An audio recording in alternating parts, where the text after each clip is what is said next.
Aye.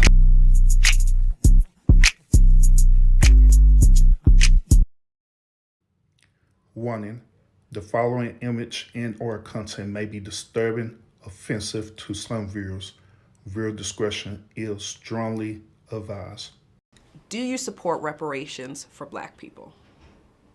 Well, listen, again, we had over 200 years of slavery. We had Jim Crow for almost a century. We had legalized discrimination and segregation, and now we have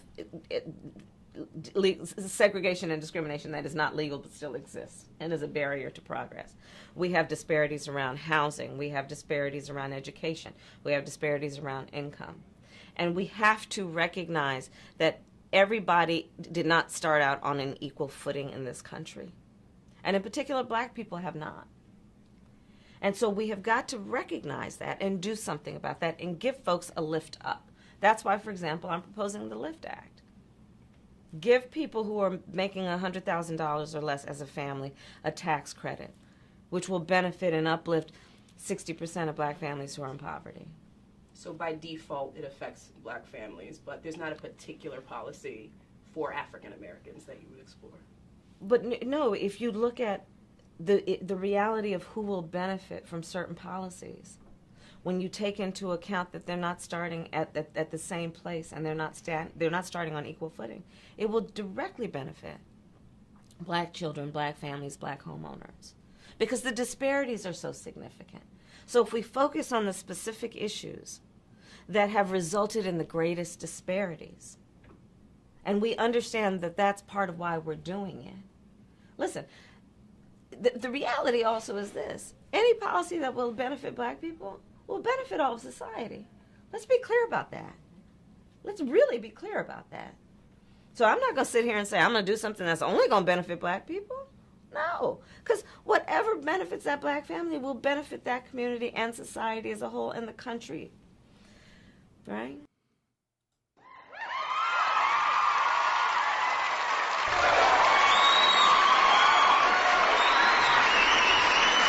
Salute, salute, salute, salute, salute. Happy Thursday. Salute. Happy Thursday, happy Thursday, happy Thursday. Happy Thursday.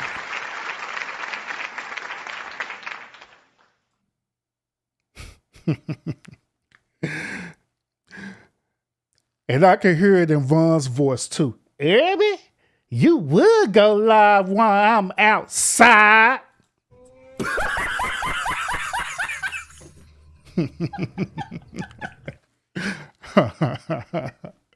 Salute everybody, salute, welcome. Happy Thursday to you. I am Irby. Appreciate y'all tuning in to the One Podcast this evening. Man, oh man, we got a lot to talk about tonight. We got a lot to want to cover. The main point of the show is that I am going to show you this footage of President Trump trolling the hell out of these modern day women and just having them trigger like hell. Did I call him President Trump? I think I did. Well, Donald Trump was trolling them women up there, man. It was hilarious. It was hilarious. But it's been a different perspective about this footage that I'm getting ready to show you. Some people, they didn't like it at all, preferably women. They didn't like it at all. Some black Americans didn't like it at all, period. But we're going to view it. We're going to get into it. I'm going to give you my perspective about it, of course, you know what I'm saying? Because it's trendy right now. It is trendy. But first, like always, I always like to do my roll call, do a shout out to everybody. Vons, I see you in the building. Welcome. Salute. Welcome.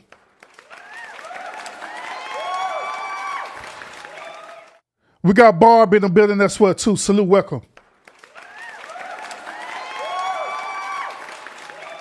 And salute to each and every last one of y'all who are either going to catch the replay of this, or you know how it is. Some people be watching in the bushes. Salute to y'all as well too. Y'all get love as well. Salute. Oh, we got a Brill in the building as well too. Salute, welcome.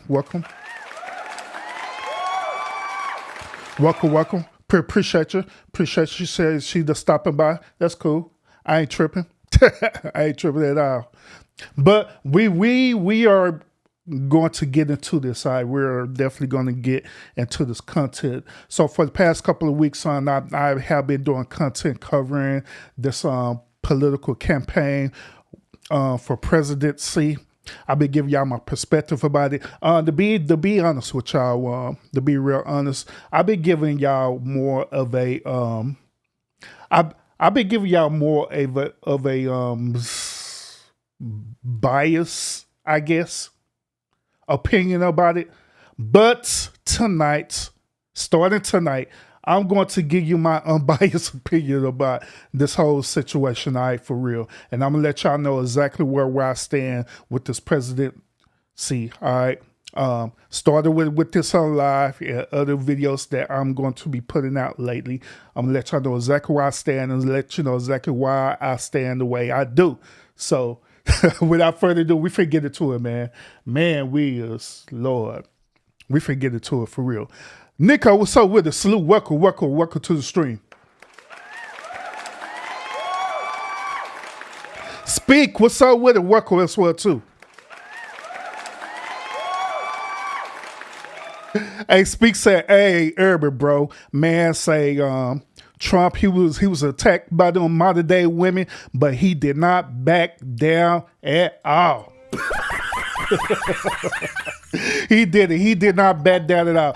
Hey, you want to know what's interesting about that Speak? You want to know what's interesting about that? It reminds me of how I be on the YouTube streets, all right? You know when you be on the YouTube streets, right? You end up hitting a link, right? And you jump on a panel. And you jump on that panel in this hostile territory, but you hold your arm while you're on that panel. That's exactly what happened to Trump in that situation. I'm just saying. And it was hilarious for real.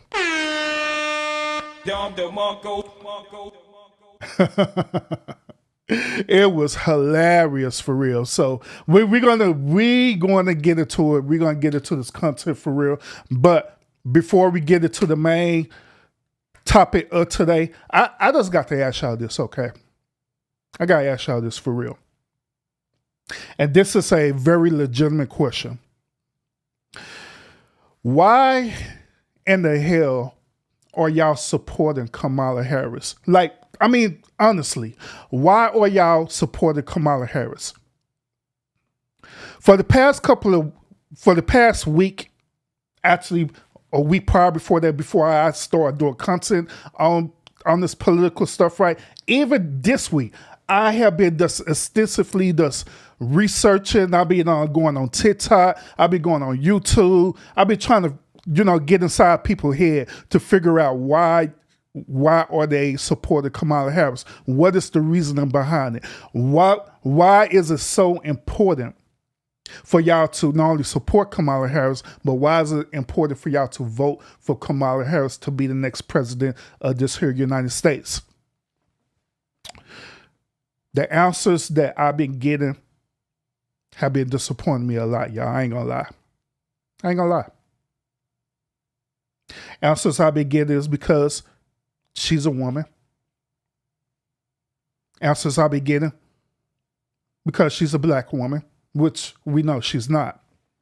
Well, then again, yes, she is. She's a black American woman. We're giving that. She's a black American woman, but African American woman, nah, she's not. Well, what's the other reasons why? She's part of the Divine Nine. That's another reason. But the biggest reason, right? The biggest reason that is so troubling is because people don't want to see Donald Trump win. That's bullshit. If y'all are voting solely because of the reasons that I'm mentioning about, or trying to vote for her solely because of the reasons that I mentioned about, y'all are no different from the Trump supporters who have voted for Trump for all the negative and wrong reasons. It does facts. Y'all ain't no different from them. Oh, here's another reason too. I just thought about this. Another reason people say this, they said, well, who else we gonna vote for? Is they the main person who's running for president. I call bullshit on that. That's bullshit. Call bullshit on that, and I'm gonna want to prove that to y'all. Probably not this stream because I'm gonna save it for another show. Because I really want to dive deep.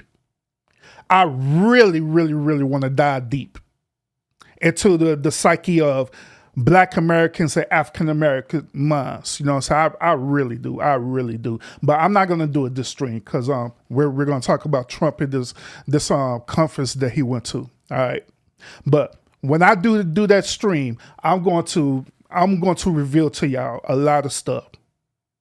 I'm gonna reveal the truth to y'all for real. The truth I'm gonna reveal to y'all, a lot of y'all is not gonna like it at all. Period. Y'all not. But I'm gonna stand my score. I'm standing my ground on it. To be really honest with y'all, this is giving me Barack Obama vibes. All right. It's giving me back in the time when Barack Obama was running for presidency. And it was for the same exact crazy reasons. Oh, because he's black. Oh, because he's this. But what is the legitimate reason behind it? What's your legitimate reasons why you wanted to vote for him? Just as the same, what is your legitimate reasons why you want to vote for Kamala Harris? I mean, tell me about her policies. Tell me about what she's actually going to do for us as citizens of America, preferably. Tell me, what is she's going to do for African American people? What is she going to do that she haven't did yet? What's she going to do? I played that video earlier for a reason, to prove a point, is that at the end of the day, even Kamala knows there's a difference between African American people and Black American people, and that's facts. She knows that. That's why she said what she said on that interview. That's why she said what she said even now. She keeps saying it over and over again, but people not catching on to it. Not catching on to it at all.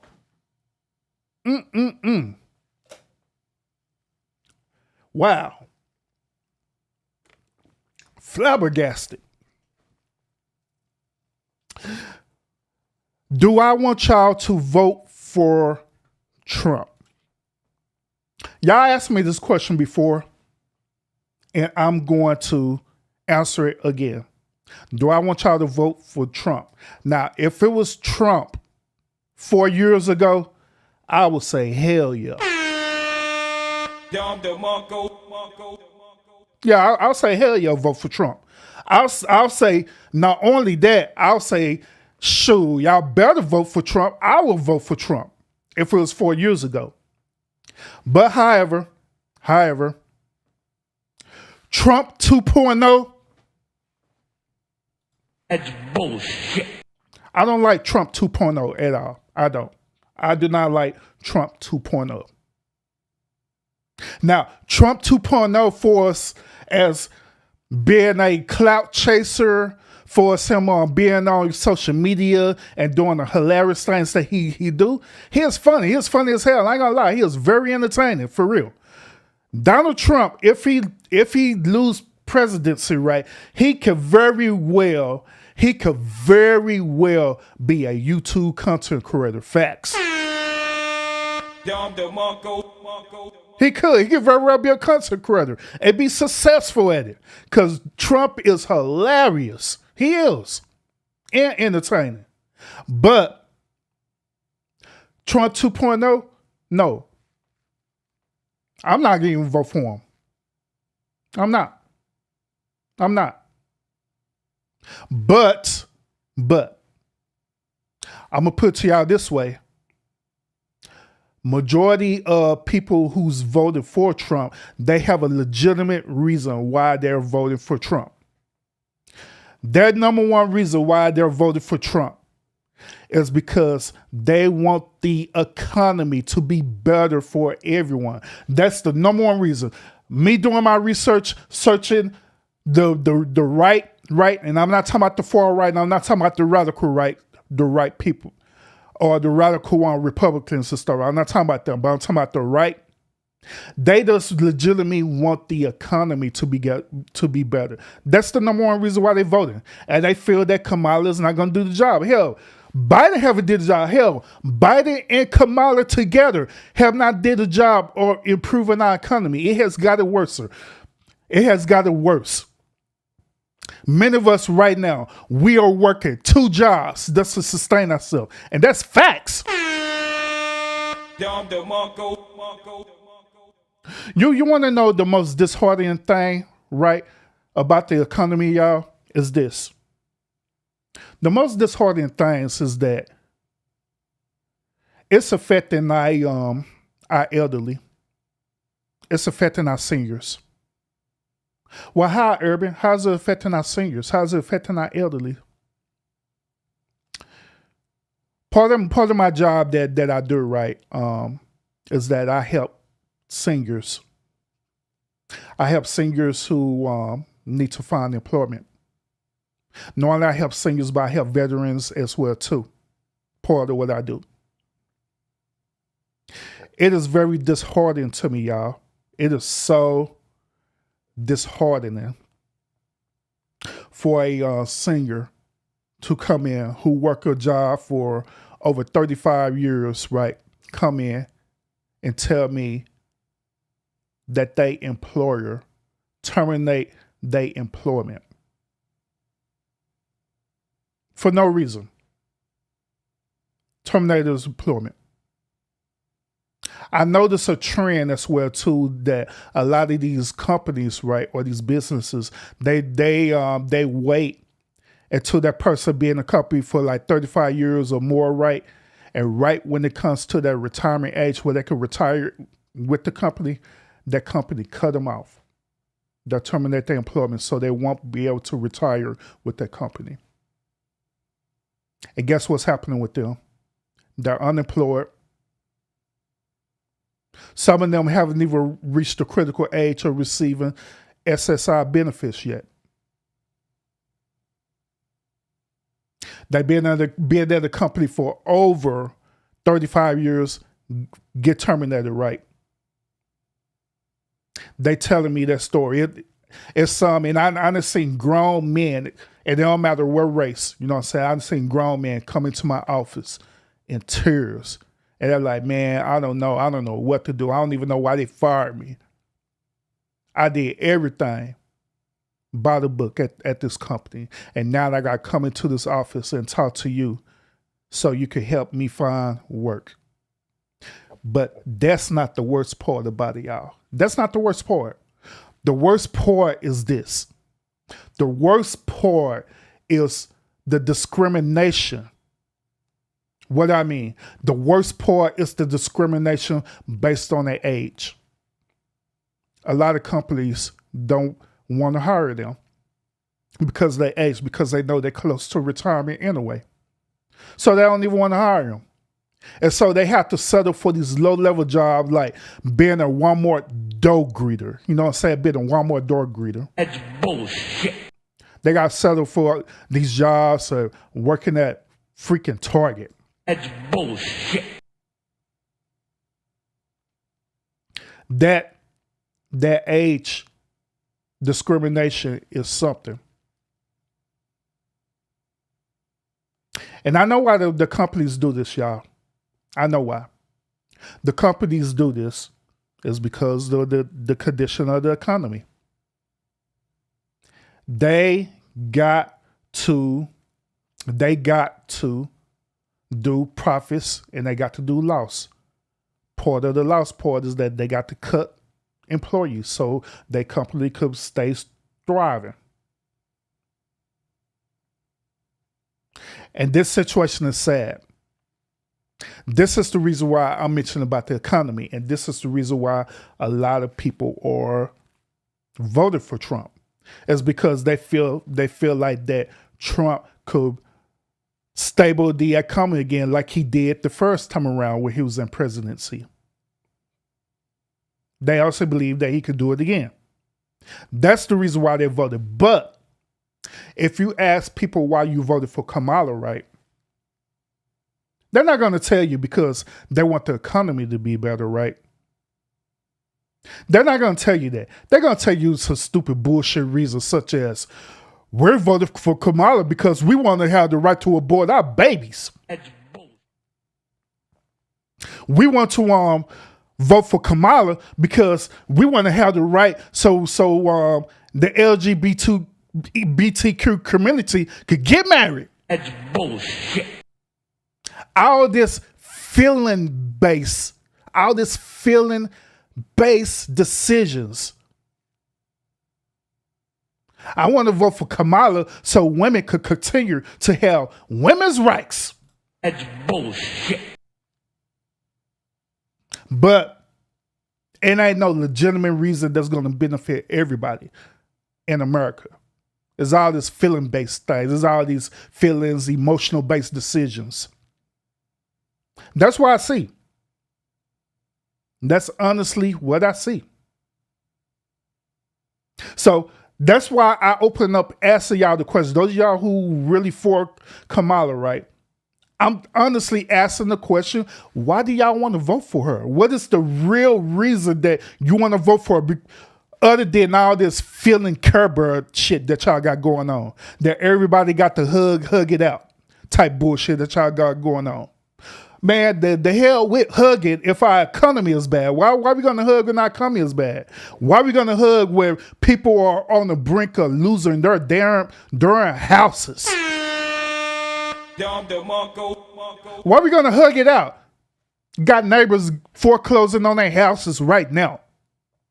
Got people losing their jobs, not because they're a bad employee, but the company have to do what is known as profit and loss. They got to cut employees just so their company could survive.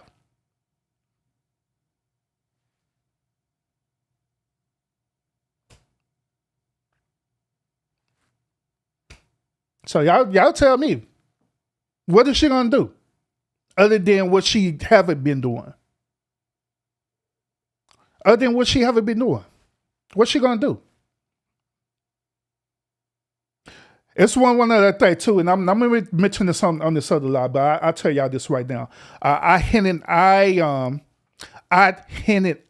this on, but I'm gonna tell y'all this again. These politicians have separated us, and y'all just not, especially African American people. These politicians have separated us, and you just haven't caught on to it yet. I told y'all this before, and I'm tell y'all this again. There's a difference between African Americans and Black Americans. Once again, there's a difference between African Americans and Black Americans.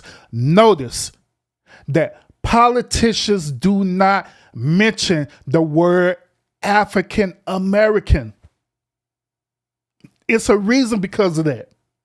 But they say Black Americans. And guess what? The normal average person will immediately equate Black American thinking that they're talking about African Americans, but they're not. They're not talking about you, African Americans. They're not. They've never been talking about us. When they mention about Black Americans, they're talking about immigrants. Whether they're illegal or not, that is what they're talking about. That's why it is easy for them to create policies for Black American versus African Americans. Because like I say, I'm trying to put y'all on game on this whole situation that's transpired. Trying to put y'all on game. But once again, do I recommend that you vote for Trump? Trump 2.0? No, I'm not going to even vote for Trump 2.0. No, I'm not. I'm not. Do I recommend y'all vote for Kamala? No. because Kamala has a track record of not doing things for you, especially if you're an African American listening to me right now. Kamala have not did anything for you. When is that going to get into your head that she has not did nothing and she will not do nothing for you, African Americans? But if you're part of the Black American, she'll do something for you. She'll do something for you. I'm gonna give y'all this one little thing, and we're gonna get to the main content. All right. One last thing too. I'm gonna give y'all a comparison again between Black Americans and African Americans. The whole equivalent of Black Americans and African Americans is simply this: Black Americans is considered as the house Negroes. African Americans are considered as the field Negroes. Facts. Everybody trying to give y'all some wisdom, trying to help y'all out so y'all can understand what's going on in this presidency. Once again, African Americans are considered as the field Negroes. Black Americans are considered as the house Negroes. And I want y'all to think about that. Think about who all is part of the Black American. Think about it. Kamala Harris, which she's a part of what? The Divine Nine. The Divine Nine is part of the Boule, which is also part of all the Black sororities and fraternity, which is house Negroes. So that is honestly what they are. And they have separated us. But in order for us to see the truth, we honestly have to wake up to the truth and accept it for what it is. But don't take my word for it. Just do your thing. Open your eyes and see the truth. That is honestly a difference, because if it wasn't a difference between the two, then they would categorize us as such. That's why African Americans have not received reparations, because they're not going to give African Americans reparations. But if you say that you're a Black American, the most reparations that they're going to give you is part of the small pie of SSI, part of the small pie of receiving government benefits, which is food stamps, Medicaid, Medicare, and that's it. That's it. That's all you're getting. Unless you're part of the higher class of Black Americans or the House Negroes, then you get more. But as long as you're African American, it's not gonna happen. And I'm being like dead serious with y'all for real. But just like I say, you don't have to take my word for it. All you got to do is just at least, all I'm saying, at least consider the possibility thereof of what I'm saying. At least consider. At least think about it. At least think about it. Like, everybody was saying that there was a difference between Black American and African Americans, right, in America. Let me at least go and see what he's talking about. Let me at least go see what he's actually talking about and see if there's a difference between this.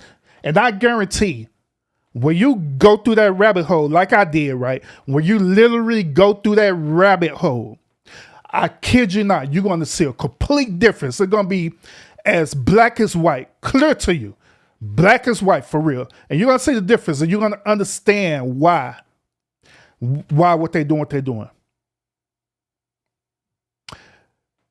It's very interesting as well, too. And that's why I played this They Not Like Us song with Kendrick Lamar in the beginning. It's very interesting that Kamala went to Atlanta, which that was by her PR team. It was strategic. She went to Atlanta strategically is because for two reasons. Because she wanted to get y'all African American votes, right? But even when she was saying her speech, she didn't call y'all African Americans. She didn't. She called y'all Black Americans. Meaning that she ain't even talking about y'all, but she know that y'all don't know the truth. She know that. She know that some people gonna be that ignorant to think that Black American means them, that African Americans included with that, but you're not. You're not. So she set up here, went to Atlanta. First reason is to set up here and entertain y'all, and that's why she had got Mad the Stallion in there to do that, or the most craziest, embarrassing thing since the BET Awards. Had her set up here twerking on stage at a political event, like, what the hell? You got me like, all right, man. Mm-mm. But a lot of African American people ate that up and said Kamala for president. Crazy. That's bullshit. All because of that. Mm-mm-mm.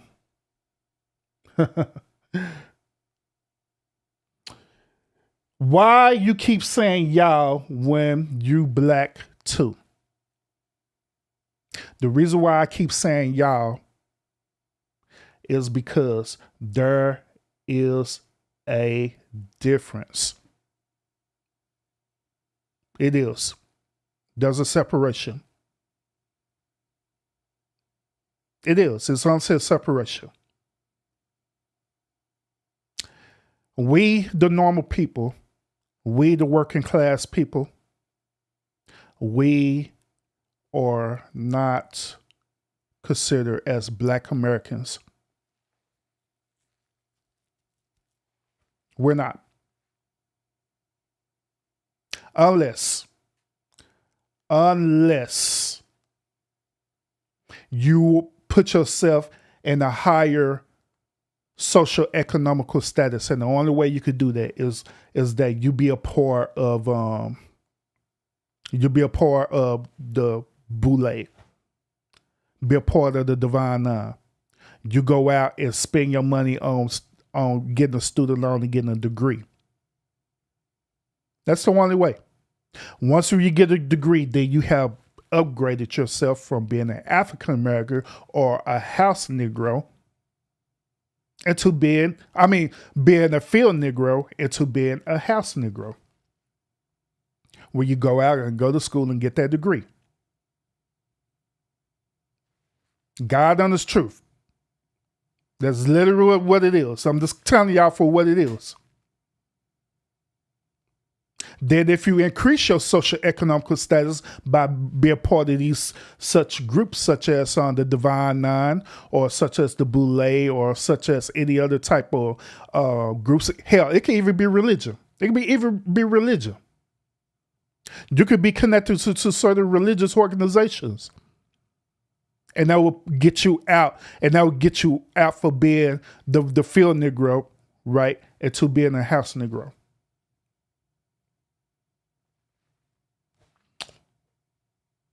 I'm just saying, y'all. But like I say, I got another show there. I'm going to dig deep into this. This is just an introduction to this, all right?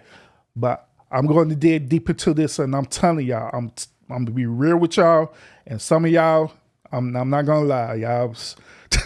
Y'all gonna end up unsubscribing from my channel for real. I ain't lie. I think that show I do, that's gonna be the pivotal point where either people gonna be rocking with Urban or not. That show, because I know I'm gonna trigger people for real. I ain't lying. But it got to be said, because once again, my whole thing is this. My whole entire thing is this, like I always say, is that I want us to get out of this Negro mindset of us voting based on our feelings and emotions. Voted because we're being manipulated to vote a certain way. And I don't care who it is. You know what I'm saying? I want us to get out of this mindset to vote for the right reasons. To use the power for our vote for the right reasons. That's it. That is it. That's it. That's why I'm talking about this. That's why I'm exposing all of this to y'all. I just want y'all to vote for the right reasons. That's it. Whoever it is. If you want to vote for Kamala, I just want you to vote for her for the right reason. Not because she's a woman, not because she's Black, not because she had Mad the Stallion twerking for her. want you to vote for the right reason. I want you to vote for her policies. Tell me about her policies. I have not yet heard anyone right now literally tell me what is Kamala Harris' policies that she said that she's not only going to do, but she's going to be committed to it. Have not heard it yet. All I heard is just empty promises. That's it. That she been doing. She been saying that since she was part of the, since what? She was a DA. She was saying that crazy stuff. She been saying that since she's currently the VP. Empty promises. And then also, I'm not gonna just put it on Kamala. I'm gonna say the same thing about Trump. Trump do the same thing. Say all this empty stuff, but don't produce. Aren't y'all tired of that? Aren't y'all tired of these politicians and stuff sit up here using and manipulating y'all, manipulating your votes, and they don't even give a damn about y'all? Aren't y'all like tired of this? I am. I'm really am. I'm fed up with it for real. I'm tired of the popularity votes. I'm tired of people voting just because that person is popular. I'm honestly tired of it for real. I really am. And I'm dead serious about that. We got to cut this bullshit out for real. I'm just saying. You know what y'all. I didn't want to go here, but I believe we got to go here before we get to this main stuff. We got to go here tonight. But we got to go here tonight. So I could tell y'all the truth. You know what I'm saying? Hold on, let me pull this real quick. Let me pull this real quick because we got to learn the truth for real. I'm finna set y'all free tonight. So y'all know the truth. Hold up. And I'm gonna tell you exactly who I'm voting for as well too. I'm telling you exactly who I'm voting for as well. Give me one moment. Give me one moment. Let me pull this up because we gotta be set free tonight, y'all. I ain't lying because this crap got to stop. This crap has to stop, y'all. We got to stop doing this. We got to stop doing this, y'all. We got to stop doing this. All right, I gotta pull it up. Hold on. I'm gonna share this with y'all because we gotta cut this out. Hold up. Then we're gonna get to the main content for real. Not this, but let me share my other screen with y'all because I say we gotta get out of this, man. Because it's getting to the point where it's ridiculous now. I'm gonna reveal y'all the truth. I'm gonna let y'all know without a shadow of doubt that Trump and Kamala is not the only people running for president, but they're not putting it out there to y'all as such. They're not putting it out there to y'all because it's game. And it's the more I think about it, the more it's pissing me off. But they're running game on y'all for real. They're running game with this Trump and Kamala bullshit that they're doing for real. These are the people who are literally running for president for real. And they're not showing y'all this. Of course, we know Donald Trump and Kamala. We know that. We know that, right? Here are the other people. We got Jill Stein, who's running. All these other people who are running right now, they're running independent. All of them are running independent. Jill Stein is running. Robert Kennedy Jr. Robert Kennedy Jr. is a descendant of former President Kennedy. He's running, and he's running independent. Guess who else running? And this is for y'all people, right? This is for y'all people, for y'all Black American people, right? And African American people who running this bullshit cow. Separate talking about we need to get a Black person in the office. We need to get a Black woman in the office. We need to do this. We need to do that. Vote for Kamala. I feel to call cap on y'all bullshit. Guess who else is running for president? Bam! Cornel West. Isn't not Cornel West a Black man? Isn't Cornel West not a Black man? So why we're not hearing about this? Why we're not hearing that Cornel West is running for president? Why are we not hearing that? I'm gonna tell y'all the reason why. The reason why Cornel West is not being heard, that he's running for president, is because this dude is an activist. Not only that, Dr. Cornel West is a Pan-African too. Facts. He's a Pan-African. So they don't want no Pan-African in office. Y'all think that's something, right? Y'all think that's something, right? Let's stay with Cornel West. All right, y'all think that's something? Let me show y'all this. So because y'all once again y'all think I'm playing about this for real. Because this why this stuff here is like really aggravating me. Because we keep falling for this dumb crap every single time, man. When these elections come up. Let me show y'all this. I'm finna call y'all bull crap for real. I'm finna call it.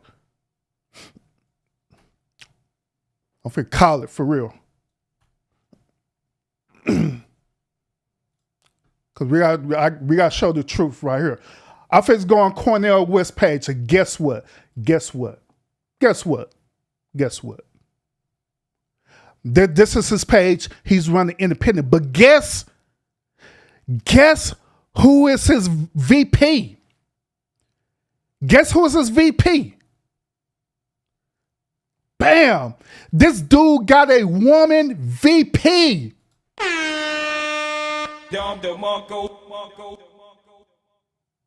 This dude got a woman vice president. He selected a woman vice president. Kid you not? Kid you not? Dr. Abula is the woman vice president that he selected. But y'all don't know about this because y'all so caught up with Kamala, right? Kamala. She's a woman. Kamala. She's a ski. Right? That's why I'm calling bullshit on y'all. So if it's that serious that y'all want a black presidency, why y'all not voting for Cornel? Why y'all not voting for Dr. Abdullah? Come on, let's have the conversation. Let's be real about it. Now, who I'm voting for? I'm voting for Dr. Cornel. That's facts. I'm definitely voting for Dr. Cornel. I'm definitely voting for him. If he don't pull out of the race, running independent, then I'm voting for him. Then the next person that I will vote for, if Dr. Cornel pull out the race at the very last minute, then I'll vote for Kennedy, for sure. For sure. So like I say, y'all got options, but they're not putting it out there to y'all. And that's why I've been going so hard on y'all about this. That's why I keep reiterating to you over and over again, if you're going to vote for them, make sure you're voting for the right reasons. Not because Kamala going to be the first black president, woman president. Not because you voted for Kamala because you want her to beat Trump. You got plenty of candidates who could beat Trump. If that's the case, got a plethora of selection. But like I say, they don't want no Pan-African in office because guess what? If they have Dr. Cornel in office, guess what? Guess what Dr. Cornel gonna do? Dr. Cornel is for sure going to give black people their reparations for real, even if he get impeached doing it. That's facts.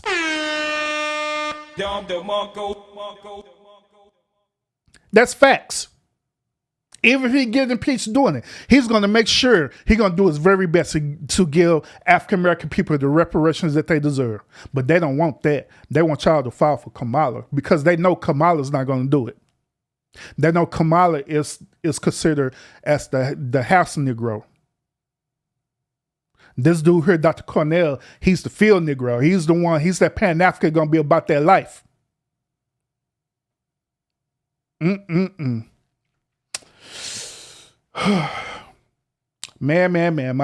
My people want to be perishing for a lack of knowledge, for real. Not only because you don't know, but also some people just reject knowledge for real because they want to see what they want to see. Some of us is caught up in the matrix for real. We're living in the matrix for real. We're literally living in the matrix. And these people sitting up here running game on y'all. That's all I'm trying to tell y'all. That's why I get so heated when it comes to these election times, because they run the same old game on us every single time. Same old game, same old play. And we just keep eating this up. And I'm just tired of it, y'all. I am so sick of it, for real. So sick of it. And the reason why I'm so damn passionate about this is because it's going to come to a point in time, all of us, right? All of us is grown adults, right? So it's going to come a point in time where us older people, right, we're going to live our life and we're going to pass away. That is inevitable. We're going to have to meet our end. We're going to have to meet death.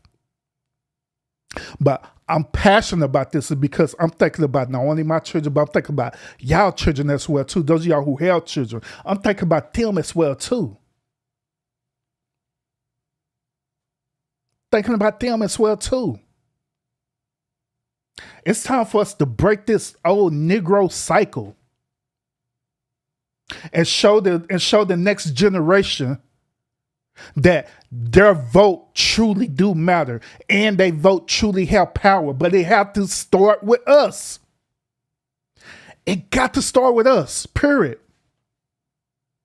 And we got to do what we got to do. That's all I'm saying. But just like I said, it is what it is, man. It is what it is. But let's get to the main content so we get to laughing again, because y'all, I ain't lying. Got trigger as hell because I'm just tired of it, man, for real. Tired of us being taken advantage of as African, not Black Americans, but I'm tired of us getting taken advantage of as African American people. That is fact. That's the bottom line. I'm tired of it. I am so tired of it, for real. Tired of the games. Tired of it. But let's get to the content, y'all. Well, I see the I see y'all comments, man. I see comment. Hopefully I'll address them in a little bit. You know what I'm saying? Let me woosah for a little bit and get to this main content. Shoot, Lord Jesus.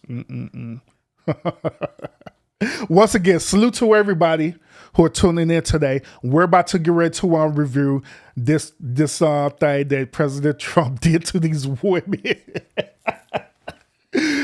we figured to review this, all right? So without further ado, let's go and get into this, y'all. So just to give y'all a little bit of backstory, right? President Trump, he was called to this convention. It was a black journalist convention, right?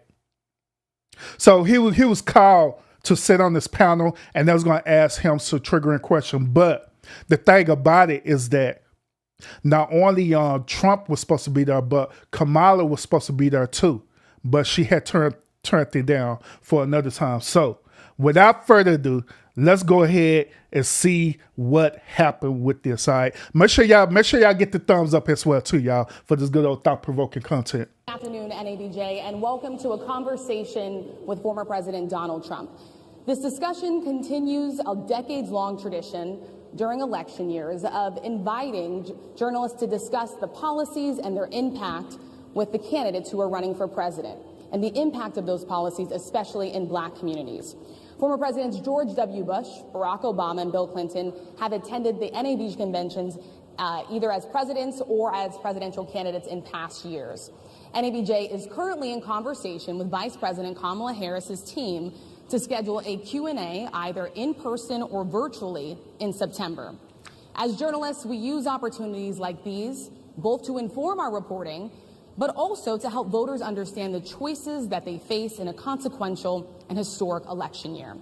NABJ has partnered with PolitiFact to fact-check this conversation in real time. Hey, on the cool though, Trump had this lady right here mad as hell, for real. Dude, you could. I mean, when he was engaging her, you could just see it on her face that she was just getting so upset at Trump for real, man. But y'all gonna see. Y'all gonna see. Time. You can access that feed on social media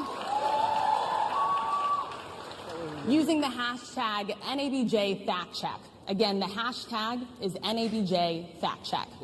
We have a lot to get to, and we do not want to waste any time, so let's bring out the former president of the United States, the Republican nominee for president, former President Donald Trump.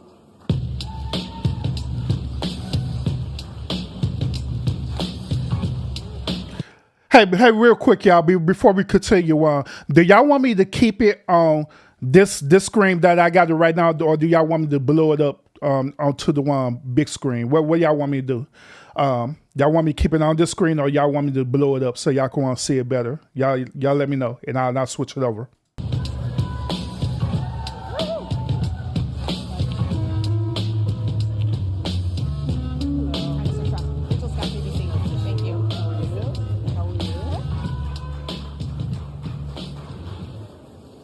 Mr. President, we so appreciate you giving us an hour of your time. Okay, so y'all want me to make it bigger? I'll make it bigger. I have no problem with doing that. It's no problem. All right, let me switch it. I have no problem with doing that at all. All right, here we go. Here we go. You said, where am I? I'm at home. What are you talking about, Scorpio? I'm at the crib, in the studio, minding my business. But all right, here you go. Here you go. We got it big. So yeah, I'm gonna move myself around. I'll probably put myself right here for right now so y'all can see. All right, let's get it, y'all. Let's get it.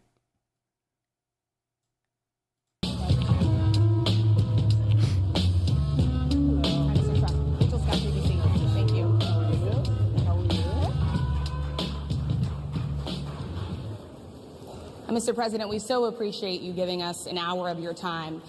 I want to start by addressing the elephant in the room, sir. A lot of people did not think it was appropriate for you to be here today. Well, whenever you hear our wonderful African-American sisters start off the conversation with, I want to address the elephant in the room, or can we talk? You already know it's supposed to get ready to be some bullshit. That's bullshit. For real. I'm just saying. Us men, we know. You have pushed false claims about some of your rivals, from Nikki Haley to former President Barack Obama, saying that they were not born in the United States, which is not true. You have told 4 congresswomen of color who were American citizens to go back to where they came from. You have used words like animal and rabid to describe black district attorneys. You've attacked black journalists, calling them a loser, saying the questions that they ask are, quote, stupid and racist. You've had dinner with a white supremacist at your Mar-a-Lago resort. So my question, sir, now that you are asking black supporters to vote for you, why should black voters trust you after you have used language like that? Well, first of all, I don't think I've ever been asked a question so in such a horrible manner. First question.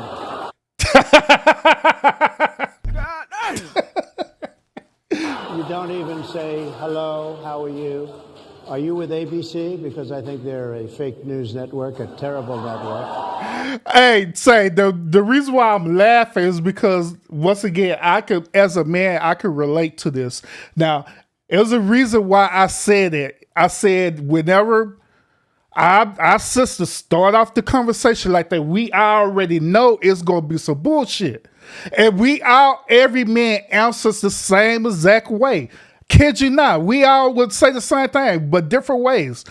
We'll say, damn, I mean, can I at least get a hug, a kiss, or tell me that you love me before you turn me down? Black woman, god dang. God dang. I'm just saying, Lord Jesus. In such a horrible manner, first question. You don't even say hello, how are you? Are you with ABC? Because I think they're a fake news network, a terrible network. And I think it's disgraceful that I came here in good spirit I love the black population of this country. I've done so much for the black population of this country, including employment, including opportunity zones with Senator Tim Scott of South Carolina, which is one of the greatest programs ever for black workers and black entrepreneurs. I've done so much, and and I say this, historically black colleges and universities were out of money. They were stone cold broke, and I saved them, and I gave them long-term financing, and nobody else was doing it. I think it's a very rude introduction. I don't know exactly why you would do something like that. And let me go a step further. I was invited here, and I was told my opponent, whether it was Biden or Kamala, I was told my opponent was going to be here. It turned out my opponent isn't here. You invited me under false pretense. And then you said you can't do it with Zoom. Well, where's Zoom? She's going to do it with Zoom, and she's not coming.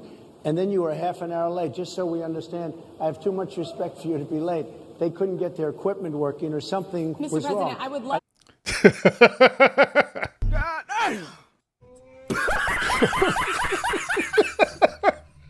Hey, I ain't lying. Trump's up for going in on him for real. He like, man, say. So, but at the beginning, she did say that Kamala had agreed to do a Zoom meeting with them. So it is unfair for Trump to show up there, and they didn't offer to do a Zoom meeting with him, but they offered to do a Zoom meeting with Kamala.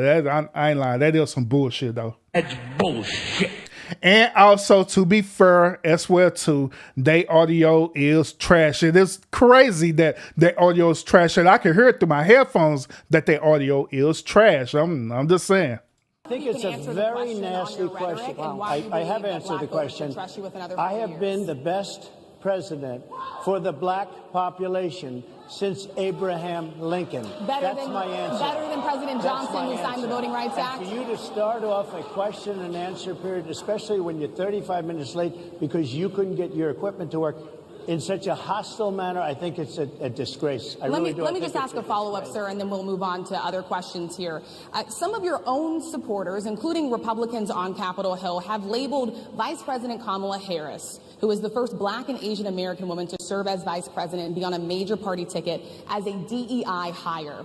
Is that acceptable language to you? And will you tell those Republicans and those supporters to stop it? How do you define DEI? Go ahead.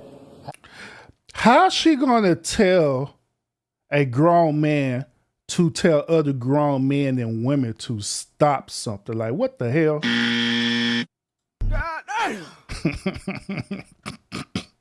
Diversity, equity, inclusion? Okay, yeah, go ahead. Is that what your definition? That is give me a literally definition the words then. Would you give me a definition DEI. of that? Give me a definition of Sir, that. I'm asking you a question, No, a you very have to direct define question. it.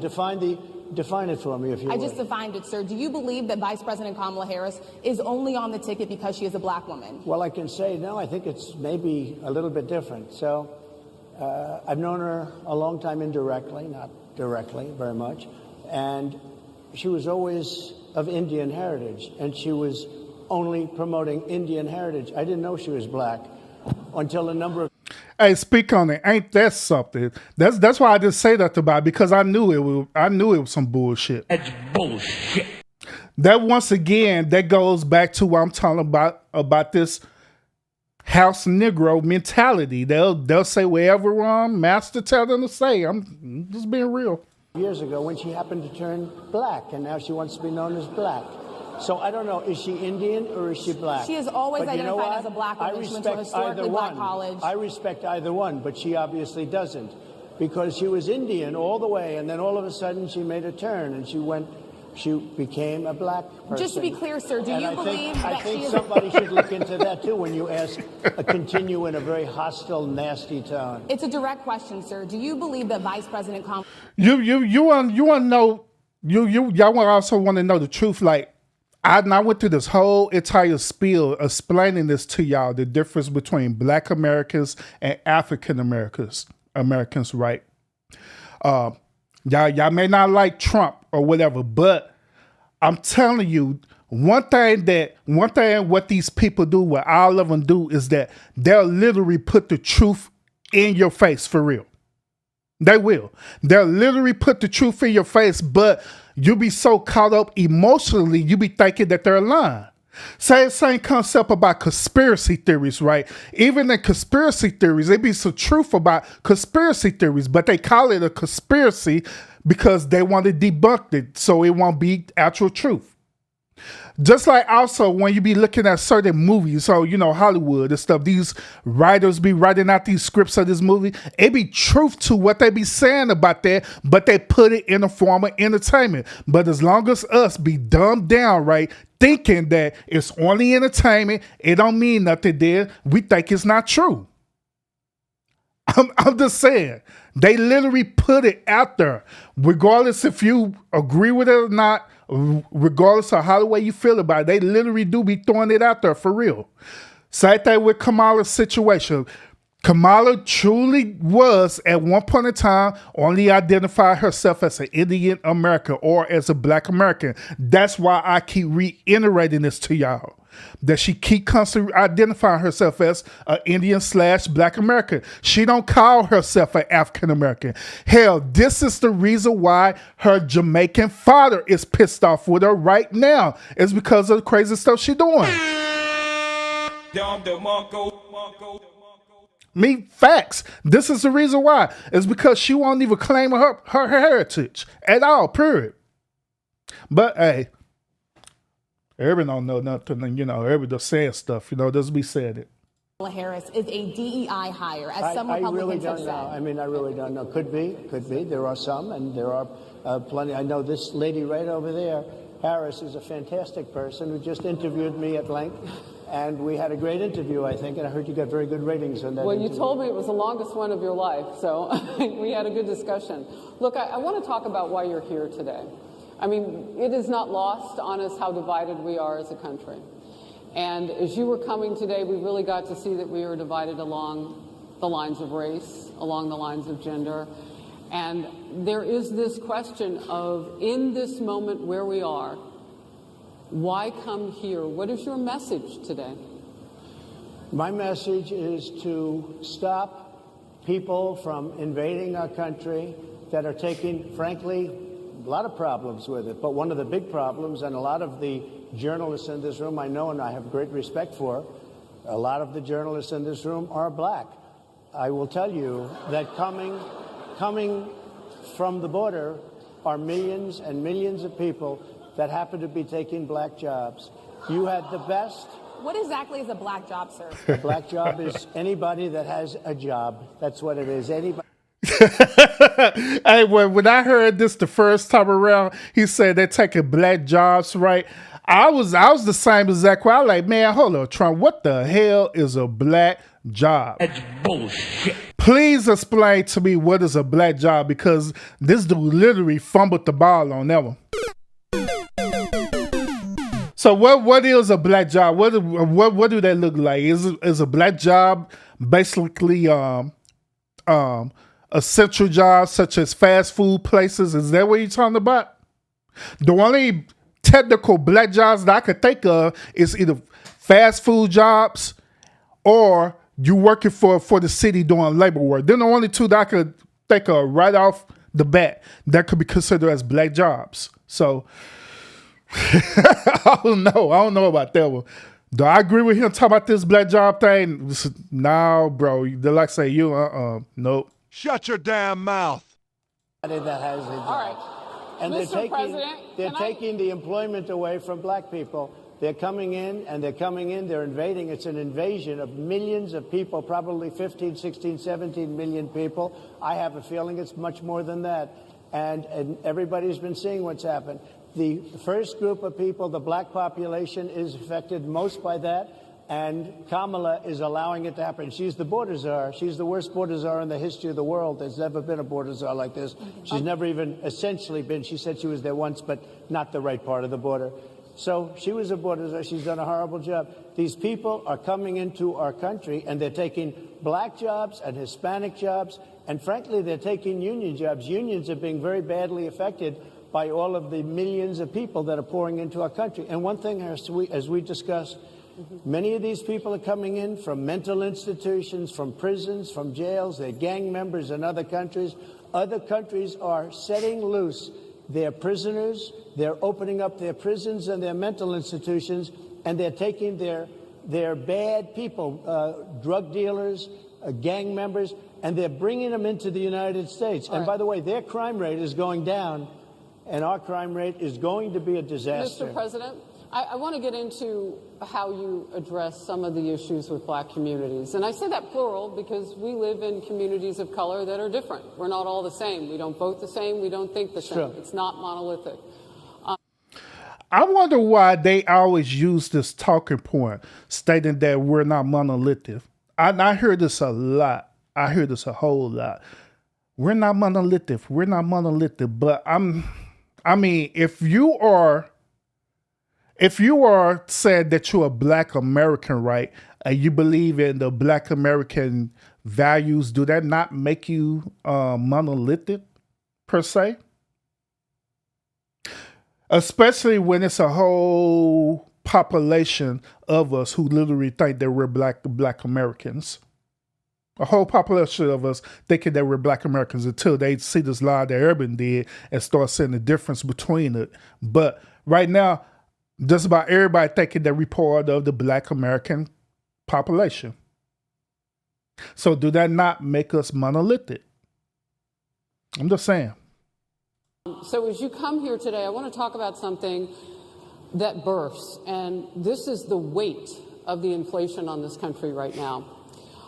The nonprofit Money Management International recently released data from its mid-year analysis that we have found a 52% rise in people who are seeking counseling for being in credit debt. They're paying for food that is sky high on their credit cards, and now they can't pay that off. The credit counseling nonprofit MMI, as I said, is saying now that they've seen surges that they haven't seen since we were in a pandemic of people in financial trouble. Much of that falls on the shoulders of single moms, single black moms, when you look statistically. Yeah. How do you... Hold on. That's bullshit. That's bullshit. So how does that only falls under single black moms? You know what I'm saying? That's ridiculous.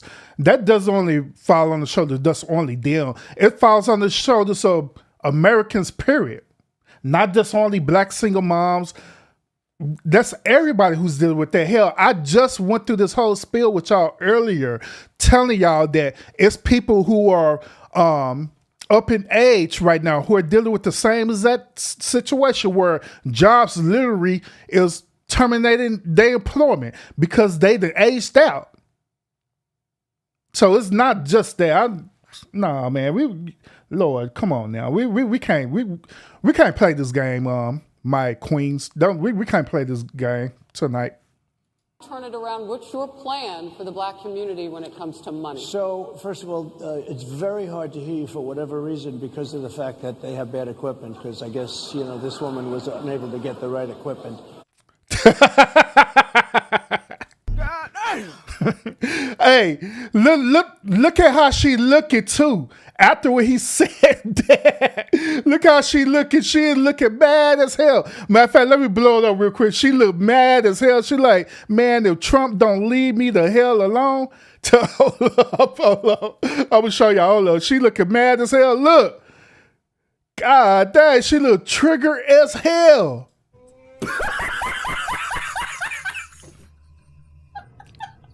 Hey, ladies. Now, y'all know, we know the universal sign when y'all mad, right? The universal sign of y'all mad is when y'all cut their head to the side, right there. Whenever y'all cut their head to the side and give that look, we know y'all trigger like it ain't nothing, for real. You're a lying sack of crap. You're a lying sack of crap. You're a lying scheming. We know it, man. We know that look from a mile away, man. Lord. I'm blowing back. But it's very hard for me to hear you, but I can hear every other word. It's very difficult, actually. But so I don't know if they can fix it or do something with it, but I'll do the best I can with it. The inflation is absolutely destroying our middle class, our working class, virtually every class. Inflation is a disaster in our country. Inflation is a country buster. It breaks every country. And we had, in my opinion, the worst inflation we've had. They say it's 58 years, but I think it's much more than that. It's been devastating. And if you just take a look at a lot of things they don't include, like interest rates. Interest rates went from 2.4% to 10%, and you can't get the money. People can't buy houses. They no longer have the American dream. Young people, young black people, they don't have the American dream anymore. They can't buy a house. They can't borrow the money because of the cost of the money. They can't buy it because of the cost of housing, because of the cost to build it, because of inflation. Inflation is a disaster, and it's destroying our country, and it's destroying the black community probably as much or So what more do you do? than any What's your plan? But before we get into that, right? Do y'all want to know how bad inflation has gotten in the African American community? Notice I say African American community and not Black American community, because the Black American community is not too much dealing with this. But the African American community, yeah, you're dealing with this. But y'all want to know how bad inflation got? Inflation has gotten so bad where ladies are now reverting back the argument, talking about what you bring to the table. I kid you not. Y'all remember when we was having that whole spiel about that gender war thing, and we was talking about what you bring to the table, right? And the ladies would sit up here talking about I'm the table, and then dudes would sit up here getting mad and saying that we want to go 50-50. Then a woman talking about, I ain't going 50-50 with you. I ain't going 50-50. I want you to pay all the bill. I want you to pay all the bill. Y'all remember that, right? Y'all remember that? Speaking of know what I'm talking about, because this a red pill talking point. And this a one pink pill talking point too, right? Feminist talking point. Now, I done seen TikToks where these same ladies are digressing from that argument and saying, you know what? It had gotten so bad that I need a dude to be up in the house to go 50-50 with me. Facts. That's what they saying now on TikTok. Kid you not. Yeah, speak on the drizzle. So they literally do. They are literally set up here digressing that argument and saying that, man, I need me a man now. I don't care. I go 50-50 with you. Hell, we could go man say shoot. Because I am so tired of paying all these bills and being broke as hell. Hey, I seen seen a couple of TikTok where these women literally was on TikTok live and called their baby daddy, apologizing to their baby daddy about being a single mom. You let him hit it raw. You didn't have second thoughts. Now you a single mom. Hey, they literally apologized like, hey, I didn't mean to be a single mom, man. I didn't mean to do that to you. I didn't mean to put you on child support. Hey, can we get back together? Because I am struggling. Even with your child support, I am struggling for real. Come save me. I go 50-50. Hell, I will even take you off of child support if we could just get together. Hey, we don't have to get married. We don't have to get married. You don't have to put no ring on it. Y'all do all that. Hell, we could smash every now and then, but shoot, I just want my bills to be taken care of. That's what they talking about. That's what they talking about. People, it's hard for African American people to live right now because of this inflation. They know. These jokers know that. They know. Even this boule woman who's a reporter, she knows that too, but she's okay because she's part of the middle class or the high class of Black Americans. They're like something, trying to put you on game. You know what we have to do? We have to bring down the cost of energy, and that's going to bring down the cost of inflation. This was all started with a bad energy policy by Joe Biden. By the way, just if I might, I was running against a man named Biden. You probably saw that. And he was losing very badly in the polls, and then he had a rather bad debate. I would say it was a bad debate. I would say it was one of the worst debates in history. And his poll numbers crashed. And instead of saying, let's keep going and maybe something happens the other way, they said, oh, we're going to replace him. Let's just replace him. That's like you're in a fight, a prize fighter's in a fight. He's not doing well. You say, let's bring in another fighter. So our whole campaign was steered toward him, and now we have to steer toward him. But ultimately it's the same because they have bad policy. They have policies of open borders, unbelievable open borders, horrible energy policies. They want to get rid. But nah, that is kind of messed up though. You have a opponent, right? You trying to fight them, and they end up tagging somebody else. They're like, man, look, this is not Tekken 6, man. This is not Street Fighter Alpha, where you could tag in your partner. This is not Mortal Kombat 1, where you could tag your partner in and stuff. I'll be mad. I'll be mad too. Like, man, this is some bull crap. As you say, gasoline in cars. They want to get rid of oil. They want to get rid of efficient heating. Mr. President. Environmentally, what they're doing is killing our country. They're absolutely destroying our country. But the inflation is the thing that's hurting the black worker, the black population, and every other population within our country. Inflation is the worst it's been, I think, in over 100 years. And they'll fact check it. They'll say it's only 58. Whatever it may be, they don't add all the numbers. They don't add the really bad numbers, and you can check that too. But inflation, Harris, is absolutely destroying this country and the people in our country. Yes, Mr. President, can I ask you another question yes, that is also impacting black Americans? And that's very clear now. Good. I'm sorry? It's very clear. I hear you. Okay. So Sonia Massey, someone from Illinois, an unarmed black woman, was shot the other day in her home by a deputy sheriff. The deputy has since been charged with murder. You've said police would get immunity from prosecution if you win. Why should someone like that officer have immunity, in your opinion? Immunity? Immunity. I don't know the exact case, but I saw something, and it didn't look good to me. It didn't look good to me. Are you talking with the water, right? Yeah, well, police unions are not backing this person either. Okay. But again, why would... They're going to be charging the officer. I guess they're charging the officer. So why should he receive immunity? Well, he might not. I mean, it depends. It depends on what happens. I'm talking about people that are much different cases than that. We need people to protect ourselves. And by the way, in Chicago, as an example, a few weeks ago, July 4th weekend, they had 117 shootings and 17 deaths. Nobody wants that. Nobody wants that. We need to have our police officers have the respect and dignity back. In this particular case, I saw something that didn't look good to me. I didn't like it. I didn't like it at all. So can you get a little more specific back to the immunity question? Who would make those Well, right now, for the most part, people are protected by their unions, by their police unions, or by their police departments.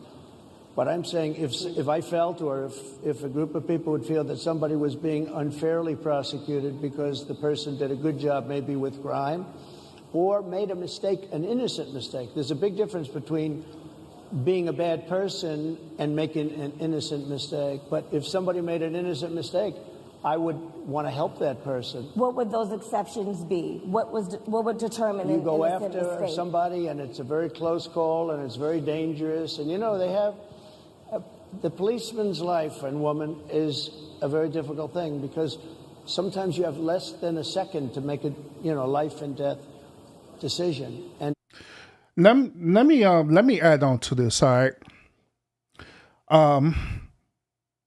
This is like my third time listening to this particular part right here, and the reason why is because this particular argument is what started really going viral on TikTok and YouTube and different things like that.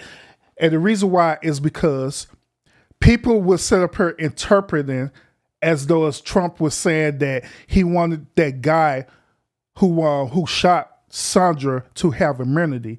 He never said it. He never said that. A matter of fact, to be quite honest, this is very disingenuous for them to even bring up this type of argument. It is. It's very disingenuous. It's very disingenuous for them to compare what happened to Sandra, to compare that with police immunity. Now, now, there are bad cops out there, which we didn't witness that. There are bad cops out there, but at the same time, let's keep it real. There are actually good cops out there as well too. They're being prosecuted all on the name of Black Lives Matter. Let's keep it a buck.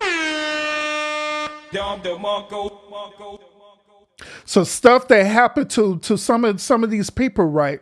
So stuff that happened to them, it wasn't that serious at all. It wasn't that the police escalated. It was because the person escalated and made it bigger than what it really is, and they had to make a decision.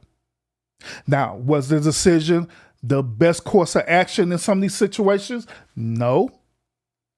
But do it deserve for that person who's literally is a good cop to be persecuted? All based on this person sent up here emotionally triggering them to do a response? I believe that if we believe in the justice system, and we believe that we believe in the whole concept about proving innocent until guilty in the court of law, then we have to abide by that. We have to abide by that standard. Now, is it fair for us African American people? I say no, it's not. It's not. But this is the reason why I keep making this argument over and over again about our vote. That's why our vote is so important. Not because you voted because you like someone or they look good or they claiming that they are black. They're going around twerking with other black celebrities or trying to vote someone because you feel that he's the great white hope or whatever type of stupid reason you're trying to vote for. We need to truly come together and exercise the power of our vote. I say this again, I'm going to say this again. Let's say, hypothetically speaking, right, we all get fed the hell up with this bull crap that they sell us, right, and all of us decide not to vote. How do you think that will impact the election? If all of us say, you know what, I ain't voting, and nobody show up to the polls. How do you think that's going to impact the election? They're going to be looking crazy as hell. Guess what? They're going to go on an additional campaign. Hell, they probably start literally knocking on your doors. Then, sure, they're probably going to start pulling up at your job. Hey, we noticed that you didn't vote. They'll be pulling up at your jobs trying to get you to vote. And be like, nah, we on strike. We're on voter strike. Until y'all hear us as African-American people, until y'all treat us right as African-American people, we're not voting for no one. Guess how powerful that would be. Vaughn's put up there, well, they're gonna turn to a dictatorship. Nope, because they have to abide by their laws. They have to. Because if not, if they don't abide by the same laws and policies that they got set for this country, right, guess what's gonna happen? And they decide to do their thing, guess what's gonna happen? That message is going to be translated to other countries as well too. They'll be like, hell, America can't even follow by their own laws and regulations. So why the hell do we need to follow by international laws with America? And guess what they're gonna do? Them people that America's beefing with, right? Guess what's gonna happen? They'll say, the hell with this treaty, the hell with that. Y'all can't even abide by your own laws and regulations. Guess what? Treaty's over. We're coming and invading. And they don't want that. They don't want these dudes to see that so they can come and invade them. So guess what? They're going to be trapped. And guess what? That's when our vote start mattering for real. If we literally come together and start doing that. But in order for that to happen, we have to first escape the matrix of this Black American thing that they all don't keep saying, right? Black American, Black American. They need to escape that and escape the reality that you're not a Black American. You need to escape your reality. One more thing, and I'm gonna start the video again. Y'all know that when I was telling y'all that some of these movies be having truth to it, right? They put it in your face, but in form of entertainment. Do y'all know that the movie, the first Black Panther movie, right? The first Marvel Black Panther movie that came out. Do y'all know that movie had truth to that? That movie showed you the difference between Black Americans and African Americans. Do y'all know that? Go back and watch that movie. Go back and watch the Black Panther movie again and compare what I'm saying to y'all. Black Americans versus African American. Compare King T'Challa, right? Compare King T'Challa in that movie as a Black American and compare Killmonger as an African American. Listen to both of their arguments in that movie, and I guarantee it's going to line up perfectly to what I'm telling y'all right now. How the way they see us and how the way they're interpreting us. And this is the reason why they keep saying Black American, Black American. And it's sad that this Boulay sister, right, haven't even caught on to that. But let's continue. Sometimes very bad decisions are made. They're not made from an evil standpoint, but they're made from the standpoint of they made a mistake. So I want to follow up really quickly. You know, I find it interesting because you do talk about reining in prosecutors, especially when it comes to prosecutors that are prosecuting you. Why doesn't that skepticism apply to law enforcement? Well, I've been prosecuted because I'm a political opponent of two people that have weaponized our justice system. I've been prosecuted. I just won the big case in Florida. Everyone said that was the biggest case. That was the most difficult case. And I just won it. Now, Biden has a similar case, except much worse. I was protected under the Presidential Records Act. Biden wasn't, because he wasn't president at the time. And he had 50 years worth of documents. And they ruled that he was incompetent, and therefore he shouldn't stand trial. And I said, isn't that something? He's incompetent and he can't stand trial, and yet he can be president. Isn't that nice? Now, Barb, in that movie, King T'Challa, even though they were saying Africa, King T'Challa was considered as Black American in that movie. Killmonger was considered as the African American, or considered as the immigrant in that movie. Let's think about everything that let's go back. Let's go back and think about it. Think about everything that happened. Think about what happened with Killmonger and his father. How the whole story began like this with this movie. The whole story started out by Killmonger, right? He was originally a citizen of America, right? Which is considered as Wakanda, right? He's a citizen of Wakanda / America, right? He ended up traveling internationally, right, to a foreign country, right? Which in that movie is considered as America. He traveled and he fell in love with an immigrant. That's what happened. He fell in love with an immigrant. He ended up she ended up getting pregnant. He ended up having his son, which is Killmonger, right? His wife, or whoever it is that he fell in love with, right? She was an advocate for the Black people there, or the African American people at her foreign country. She was an advocate of that, and she convinced him, who is a Black American, that, hey, these are the issues that is happening with our people. Help us. He's seen the truth behind that. He saw the truth behind that, right? And he was sitting up here doing what? He was doing secret trading. Then guess what happened? This is the reason why Killmonger's father had got murdered. Because guess what? T'Challa's father had murdered him. T'Challa's father murdered him not only because he was selling secrets, but the real reason why he murdered him is because he betrayed them and declared himself as an African American. And they didn't want that. So he killed them. I'm telling y'all, that's the story. That's literally the story of how it happened. Go back and watch the movie. That is literally the story, how it happened. And from there, guess what? After that scene, right? Guess what happened to Killmonger? They literally left Killmonger there. Now, why the hell they left Killmonger there? If he's a black American, why they left him there? Why they left him there? Because they saw that he's not a black American. He's an African American. That's why they left him there. They left that dude there by himself to be an orphan. That is cold as hell. Shut your damn mouth. That's cold as hell. But the reason why I'm telling y'all this is because that is exactly how the way it is right now. They literally telling y'all the truth about the story, but in a movie, in an entertainment way. That is literally how they see us African Americans. They see us as orphans. They see us that we're not purebloods or anything like that. That's why they treat us the way they treat us. That's the reason why they don't give us reparations or anything that we need to survive. That's the reason why they sit up here and bomb Black Wall Street.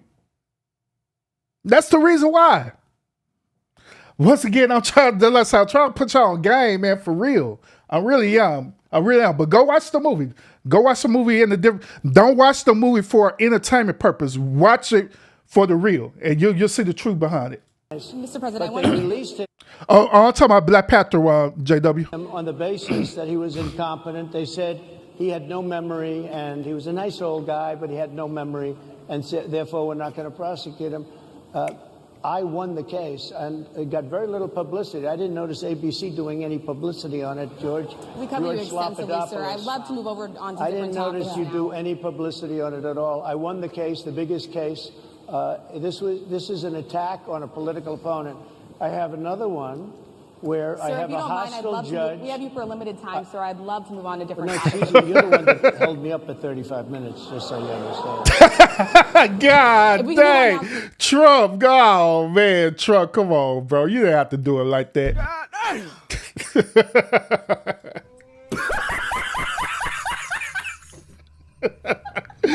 Trump tripping for real. He like, yeah, shoot, you want who will be up for at least 30 minutes, man, with y'all bad audio. The state of the race, sir. I want to get back to the campaign. Senator J.D. Vance is your running mate.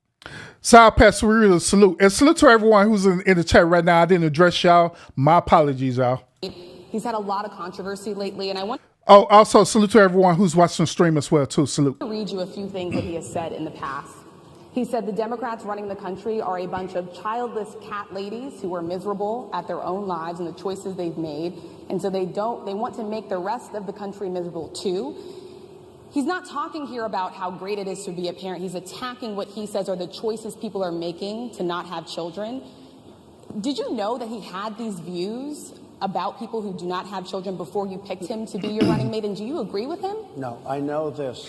He is very family-oriented, and he thinks family is a great thing. That doesn't mean he thinks that if you don't have a family, it's not. I know people with families. I know people with great families. I know people with very troubled families.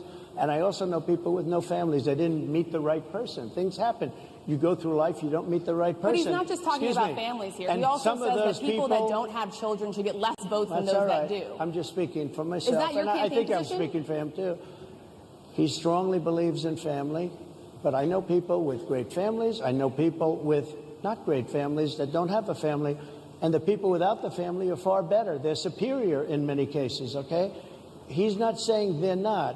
What he's saying is that he thinks the family experience is a very important thing. It's a very good thing. Hey, Alice, that is a great point. That's a great point that you pulled that up. Let's find out, by the way. Hold on. I'm going to zoom in as well, too. And I was going to show that to y'all, too. I'm glad that you remind me of that, Alice. But look, let's zoom it in. Let's be petty as hell to zoom it in. So, where did he get hit by a bullet? Where on this earth did he get hit by that bullet? Because he was walking around a couple of weeks ago acting like he was Superman and things after he was up here walking around that the Lord will save him and everything. So where's it at? Where's the bullet wound? Where's the entry and exit point? Where's it at? Where's it at? You don't see it nowhere on that dude, meaning that dude lying like ain't nothing. You lying. You're a lying sack of crap. You're a lying sack of crap. You're a lying, scheming, stinking, nasty sack of liquid crap. And I told y'all when I reviewed that this whole entire thing was staged because it was a political game. And y'all got to understand that all the stuff that's happening, this stuff that Trump did when he faked this assassination, right? He faked this assassination. The thing that happened with Biden, he just magically got sick with COVID, and he appointed Kamala to run. All this is game that they're running. It's like one huge Hollywood movie script that they're running on us. I'm telling y'all. And that's why I keep reiterating this over and over again. They put stuff in y'all face because y'all not going to pay attention to it. They put stuff in your face because you're not going to do your research on it. They put stuff in your face because you're not going to do nothing about it. Because they think we ignorant as hell. They think we're stupid. They think we're incompetent. They think that they know better than us, that they have our best interests in heart. That's literally how the way they feel about us. But yet and still, we want to go and vote because we want to beat Donald Trump. We want to go and vote because Kamala is a black woman. She's going to be the first black woman president. That's bullshit. But let's get back to the content, y'all. Get back to the content. But that doesn't mean that if you grow up and you grow older and you don't meet somebody that would be wonderful to meet and would have been good, that's a bad thing. He's not saying that. My interpretation, you'll have to ask him actually, but my interpretation is he's strongly family oriented, but that doesn't mean if you don't have a family, there's something wrong with it. Just one last point and then we'll move on. Just one of the bedrock principles of American life is one person, one vote. Senator J.D. Vance has suggested that someone who has children should have more votes than a person who does not have children. I just want to be clear here. Is that the position of your campaign? Well, no, but it's not something I have ever heard before. I can tell you this. Right now you have illegal aliens coming into our country, many from prisons and many from mental institutions, and they want to give them votes. Bro, she does look so fed up with him. She does look so fed up. She look like she just want to run over there and slap the hell out of Trump and just end it all. she was so done with Trump. I don't think they should have votes. They came into our country illegally, and they're taking the vote away from all of the people in this room that have been here a long time, that have worked hard. And I'm looking at her behavior too. Man, she set up her rolling her eyes at him. She rolling her eyes and everything. She set up her, at this point, her behavior is as though as Trump is her man, as she's in a heated argument with this dude about not taking the trash out. She's in a heated argument with this dude because that dude didn't hit the spot correctly. Hey, she's up here in a heated argument with this dude because he had forgot to bring her some Panda Espresso, some Chipotle, and she is mad as hell with this dude. That's bullshit. I'm just saying, that's how she looking. That in many cases, and you'll see this happening, if I'm not elected, you're going to see it happening. If I am, you're not going to have any problem. But you're going to see it happening a long time. You're going to see the people in this room and people outside of this room are going to be losing their jobs to people that have come into this country illegally. Mr. President, can we stay with just kind of the state of the race right now? Because I felt like that vice president question, candidate question was right in there with that. So let's talk about J.D. Vance for a little bit. He's had some stumbles out of the gate. I don't know if you're hearing what we hear as reporters, but it's been a tough couple of weeks for him. Why did you choose J.D. Vance? Why did you choose him? And I'm having a hard time hearing, too. I chose him everybody because, out there can, but it's hard I'll tell you to hear. why. I chose him because he's a very strong believer in work and the working man and woman, and especially the working man and woman who have been treated very unfairly, because you have many of them in this room. But you have many of those people, they were treated very unfairly. They worked very hard, and they were treated unfairly. He wrote the book that became a bestseller. The movie became a smash hit. He's a very smart guy. Without the benefit of having a family that has contacts, like a father that was well-connected, he got into Yale Law School. He graduated in 2 years from Ohio State, summa cum laude. I mean, you take a look at, his career has been an amazing career. He started off at a level with a difficult family situation, very difficult, with the mother and the father and everything else. He ends up going to Yale Law School and was one of the top students, became the head of the Law Journal. I mean, it's an amazing thing. He's a 4-year, he was in the military with great distinction for 4 years, got out, went into business, became successful in business, very successful in business, actually. Did public offerings and other things. And I have to believe in that. I mean, he's somebody that was born in a rough situation. Most of the people know that situation because it was very well documented in his book. And I have a lot of respect for somebody that can get into Yale and become one of the best students in Yale, that meets a young woman at Yale who was also outstanding, and they get married, they have a beautiful family. But he had he's made himself an amazing life. He then goes to Ohio, lives in Ohio, and he had my endorsement. That helped. But he wins the Senate. He becomes a United States Senator. So he's a United States Senator. And so, Harris, like I respect you for your success, I respect people for their success. The reason I asked the question is because the last time you and I sat and talked was the day that you were shot. We'd been together for much of that day. You left to go to Butler, Pennsylvania, and we didn't know what was next. Yeah. And 2 days after that... I cannot understand your microphone. I know, so it is really hard for me to understand it's just, you too. I can understand you perfectly. Push this closer. I can understand. But I can't understand, Harris. I have a few more questions. Because of the distance, and the mics are really in lousy shape, but I cannot understand Are you asking a question? what you're saying. So what I wanted to say was the last time we spoke, you said some words that were prophetic because I asked you who you wanted to choose for vice president. Yeah. And you said normally it really wouldn't matter what they would bring. You choose somebody that you think has a future, that sort of thing. But you said these words 3.5 hours before an attempted assassination on your life. You told me that bad things happen, Harris. And that's why this decision is important this time. Bad things happen. You said it twice.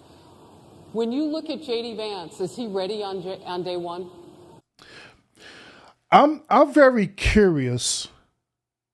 I am very curious to why they did not ask him questions about the actual assassination attempt. Furthermore, I'm very, very curious to want to know why they did not ask him questions about why all of a sudden his ear is miraculously healed. Because he said that he got shot in the ear. Why they didn't ask him questions pertaining to that? I believe the reason why is because at the end of the day, even though as entertaining as all of this is, right, I honestly believe at the end of the day, this whole entire thing is just one huge script. It's one huge script. That's all it is.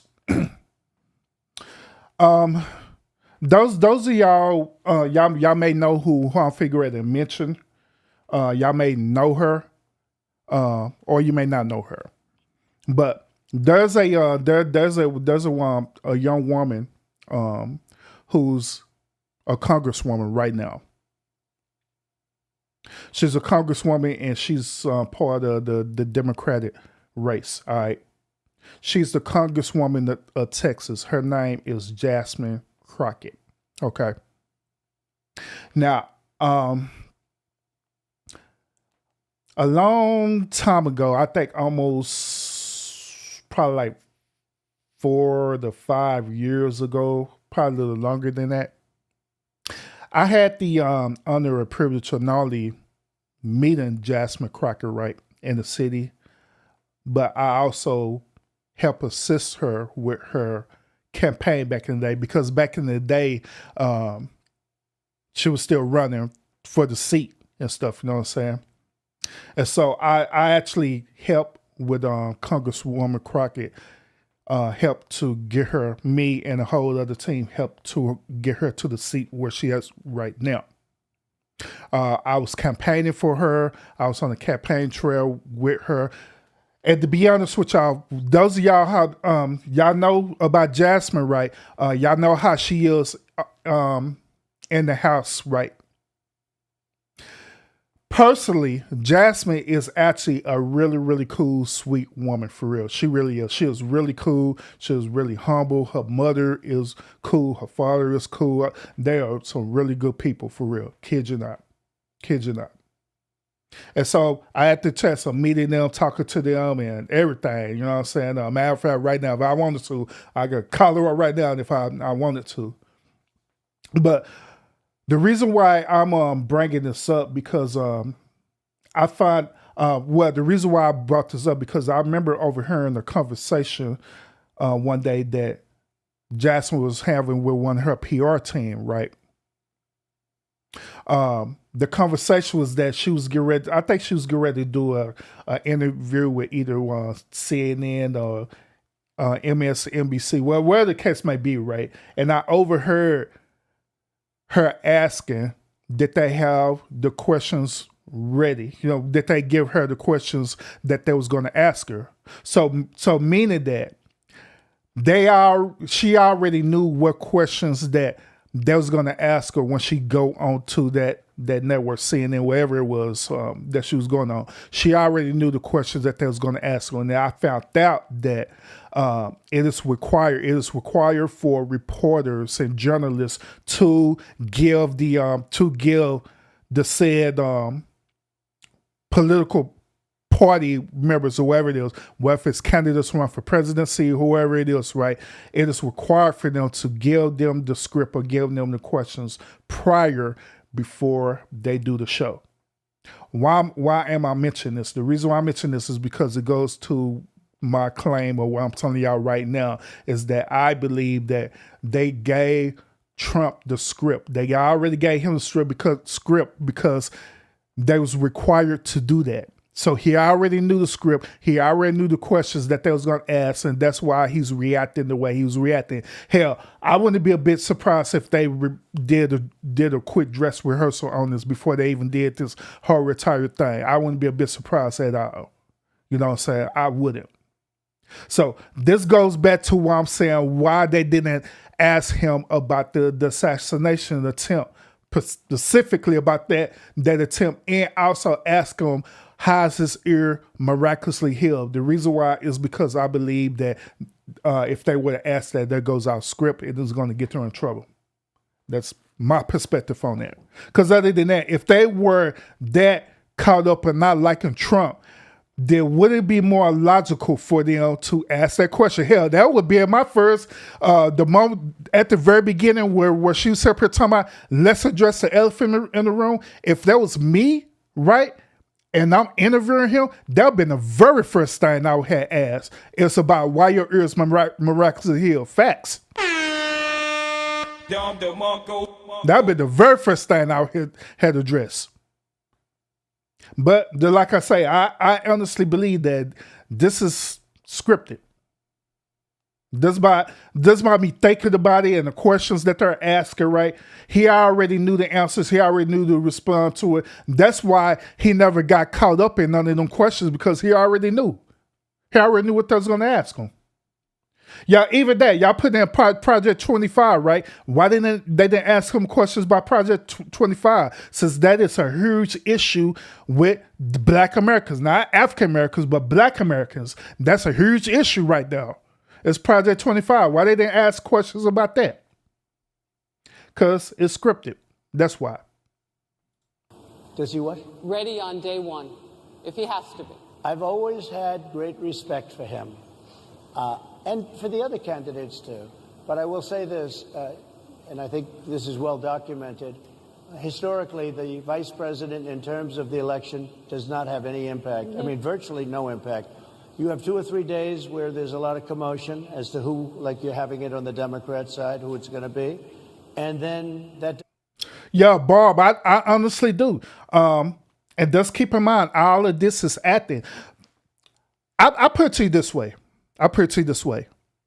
Let's consider within my claim, right? Let's consider us watching shows like Real Housewife of Atlanta, or whatever, which we know that them shows are scripted too, right? At least I hope y'all know that them shows are scripted. Okay. Those shows are scripted, but however, they don't give them, how the way they do it is that they don't literally give them lines to say, okay? They tell them what's going to happen in that particular situation, and they want them to react to it. Just as the same how the way we do right now as content creators, right? Most content creators, we already know what we're going to talk about. Even if you don't have talking points, you know what you're going to talk about, regardless of what it is. So it is your job as a content creator to introduce the conversation and the triggering way to get a response. Hence, trolling, right? Whenever a person trolls, it's even though they know what's happening, right? What's unscripted is that they're not following the line. They're only following what's happening. They're reacting to it. And so that's pretty much what Trump is doing. Even though he know, he just reacting to it. They didn't write out no speech or nothing like that. He just simply reacted to it, if that makes sense. Guys down, and it's all about the presidential pick. Virtually never has it mattered. Maybe Lyndon Johnson mattered for different reasons of what we're talking about, not for vote reasons, but for political reasons, other political reasons. But historically, the choice of a vice president makes no difference. You're voting for the president, and you can have a vice president who's outstanding in every way, and I think JD is. I think that all of them would have been, but you're not voting that way. You're voting for the president. You're voting for me. If you like me, I'm going to win. If you don't like me, I'm not going to win. I'm going to get my JD Vance question in. JD Vance? I'm going to get my JD Vance question in. To your point and to Rachel's point, he, has a lot of opinions about childless women like myself or divorced people like yourself. Do you think, well, I mean, my point but at is least here. It was said in a friendly manner. My point is, do you think the Republican Party is getting a little bit too judgy about people's lives when you think about abortion or when you think about what J.D. Vance is saying? I don't think, look, I think that the Democrat Party is really the one that has the problem. I think they're radical on abortion because they're allowing abortion in the 9th month. They're allowing the death. They're allowing the death of a baby after the baby is born, based on the governor of Virginia. Based on the governor of Virginia, they're allowing the death of the baby after it's born. They're allowing abortions in the 8th and 9th month. Well, Democrats have denied. I think they're right, and I think the Republican Party is actually much lesser. I think I've made them. She's been disingenuous. She's saying that the Democrats is denying the claim, which that is not true. They're not denying that. They're neither they're not denying it or they're agreeing to whatever, however way you put it, where you like straddling the fence on it. So what's the best way for me to describe it? Good. They're leaving it for interpretation based on the situation. Yeah, they're leaving it for interpretation based on the situation. So if that person decide to abort that baby within the final trimester, that baby could be, they could be in the 8th or 9th month. If they decide to abort that baby, then they leave it up to interpretation that she has every right to do that. And that is not right. That is cold. You know what I'm saying? That is ridiculous. So y'all already know my stance about abortion stuff. I don't think I need to go through a whole spiel of that again, but Much less radical, perhaps, but the Republican Party, what we're doing is bringing it back to the states where everybody wanted it. Democrats, Republicans, liberals, conservative, everybody wanted abortion brought back. They didn't want Roe v. Wade in the federal government. They wanted it, everybody. But the majority of Americans oppose Roe v. Wade being overturned. They don't know about this. Right now, they're voting. It brought it back to the states. Now, I happen to believe in the 3 exceptions. Ronald Reagan believed with rape, incest, life of the mother. I do. I think most people do. I think most Republicans do also. But if you take a look, right now they're doing, it's an amazing thing, out of the federal government, it's in states, and people are voting. And I will say, Ohio is, let's call it a more liberal version, has been approved. Kansas, the same thing, a little bit surprising to a lot of people. But the people are now voting. And it's taking this issue that's been going on for 52 years and has torn our country apart, and it's giving it to the people to vote on. And they're voting. And many states have already voted. Others are in the process of voting. And it's bringing them back to the people and a vote of the people. And it's not at all radical. And again, you have to follow your heart. I happen to believe in the 3 exceptions. Most people believe. Now, that thing about the fourth or fifth month, that depends on the state. It was on the state discretion to make it to be the fourth or fifth month. But it was a lot of states, it didn't matter. If they had Planned Parenthood in the state, more than likely Planned Parenthood allowed them to keep that baby in turn as long as they want to. And if they just decided, if that baby deep in the final trimester and they decide to abort that baby, guess what? They'll abort that baby for real. But once again, that was certain states' discretions on that, and that's why I mentioned that. That's what the Democrats is doing. They leave it up to the interpretation of that situation. All right.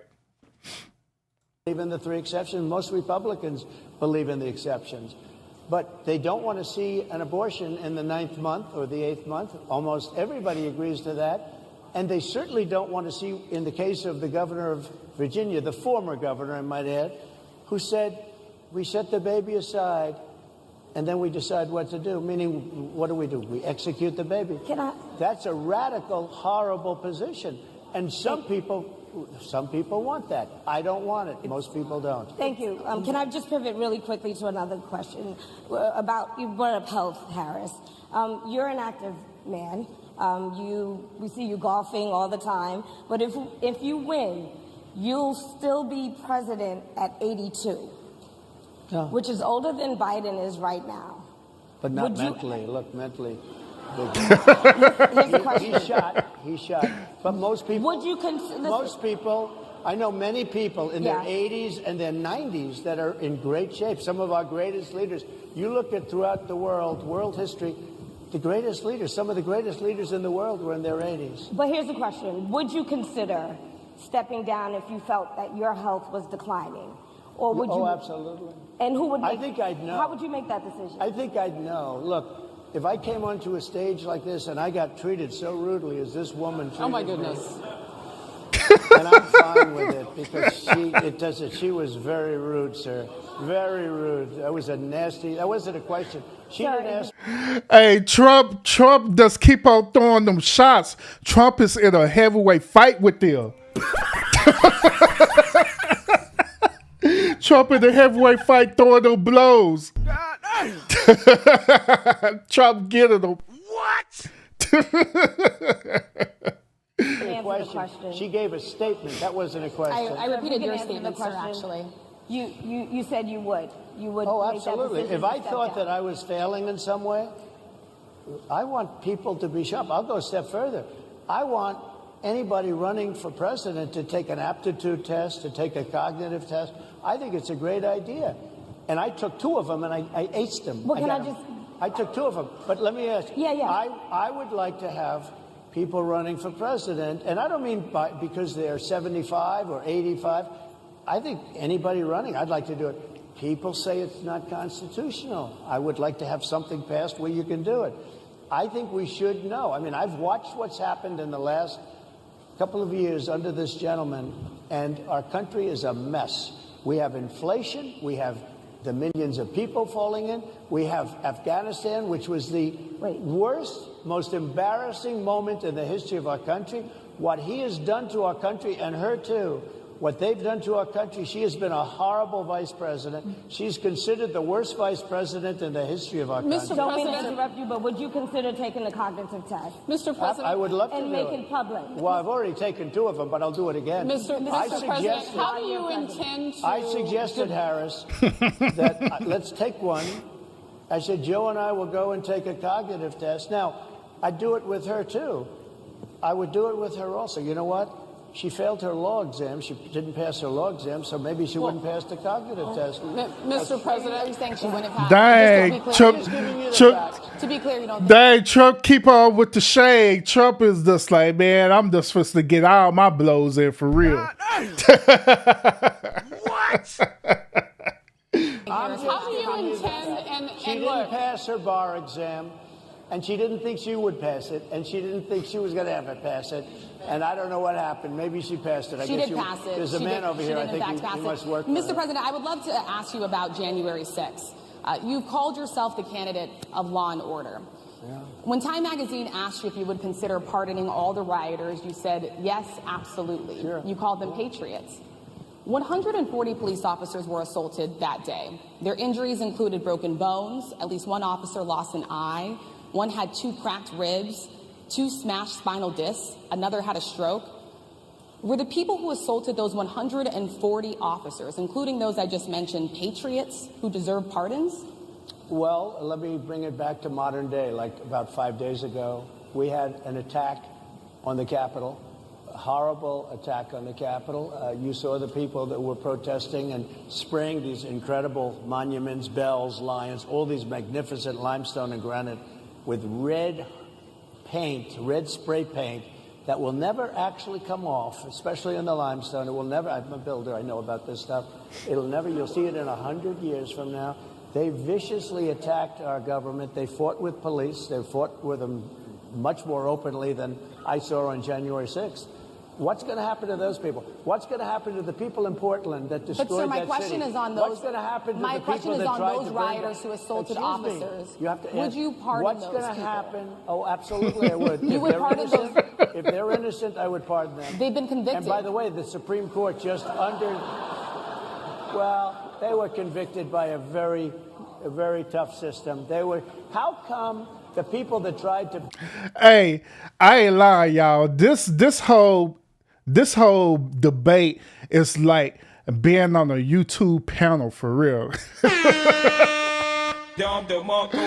I mean the deflected, the deflected, the shade throwing. So all they got to do is start doxing Trump and it'd be complete. We have a whole YouTube channel right here for real. So they missing out talking about that dude mama and stuff too. That's all they missing out on.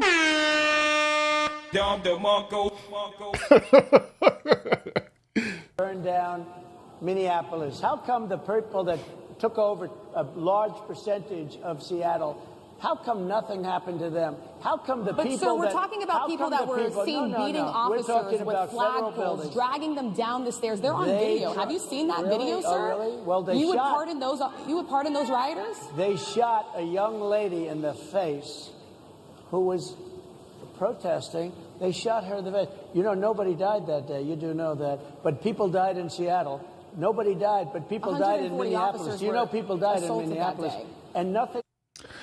If you speak on it, here's interesting about that is what happened on January 6th really didn't have nothing to do with black women. So I don't understand why black women even use that as a talking point to justify why they voted for Kamala to begin with in the first place. It was ridiculous. And the thing about it is that none of us black men ain't really mentioning about January 6th unless you just a beta male. But we not even talking about January 6th because we honestly don't care. We honestly do not care about January 6th at all. Like, well, we don't. We honestly don't care. But they care. Happens and nobody ever talks and nothing happens to those people, but you went after the J6 people with a vengeance. And I'll tell you what, what about the cops that were, and I'm all for the police, as you know, but what about the police that are ushering everybody into the Capitol? Go in, go in, go in. What about that? Look, nothing is perfect in life, but you have people from Minneapolis, you have people just from 5 days ago in Washington, D.C., they were having fists. Yeah, that's facts speak. That is facts because we know. Fights and fighting with the police. They were spraying and destroying. They were desecrating our monuments in Washington, D.C. 5 days ago, and nothing happened to them. And you can't have two systems of justice. That's why they went after me as a political opponent, because they felt they couldn't win without doing that. And we're going to win our cases and we're going to be vindicated. But I have to spend a lot of time on that and money. That's what they want. After the election, they won't care. Although in my case, I think they probably will because the hatred is pretty deep. But I'll tell you, they went after me as a political opponent. That's never happened in our country before. And it sets a terrible, terrible precedent. What do you do on day one if you win? What's your first thing? What do? I close the border.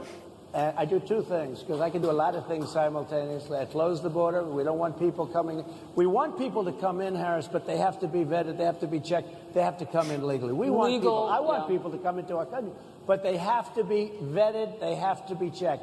So when you say, what do? That, and I drill, baby, drill. I bring energy way down. I bring interest rates down. I bring inflation way down so people can buy bacon again, so people can buy a ham sandwich again, so that people can go to a restaurant and afford it. Because right now, people can't buy food. Your grocery bills are up 40, 50, 60%, right? She's agreeing to me. Oh, she's agreeing. Thank you. I like you very much. We are. But it's true. Your grocery bills are up.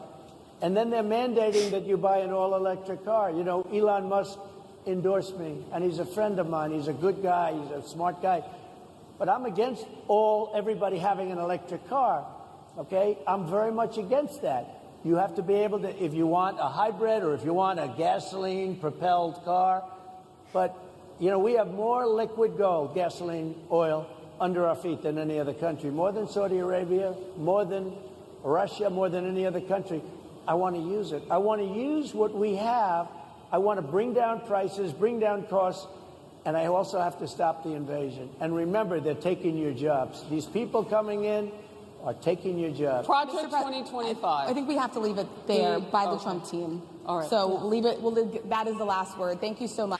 That show was about to get ready to hit Project 25, but she should have mentioned about it in the beginning. But Trump team said, hell no, y'all not first to mention about Project 25. Shut your damn mouth.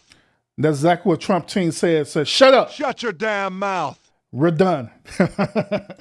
Mr. Trump, for coming today and joining us. Well, thank you very much. They've been telling us. Thank you. Thank you, everybody, very much. Great Thank honor. you, Mr. President. Thank you. NABJ will email about details regarding the conversation with Vice President Kamala Harris in September. Thank you. Thank you very much. Thank you, sir.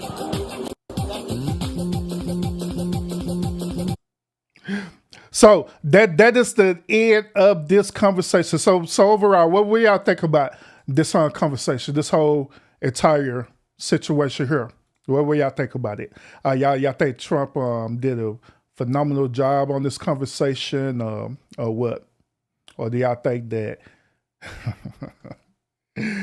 Trump need to just hang it up? What do y'all think? What do y'all think? His name is Trump.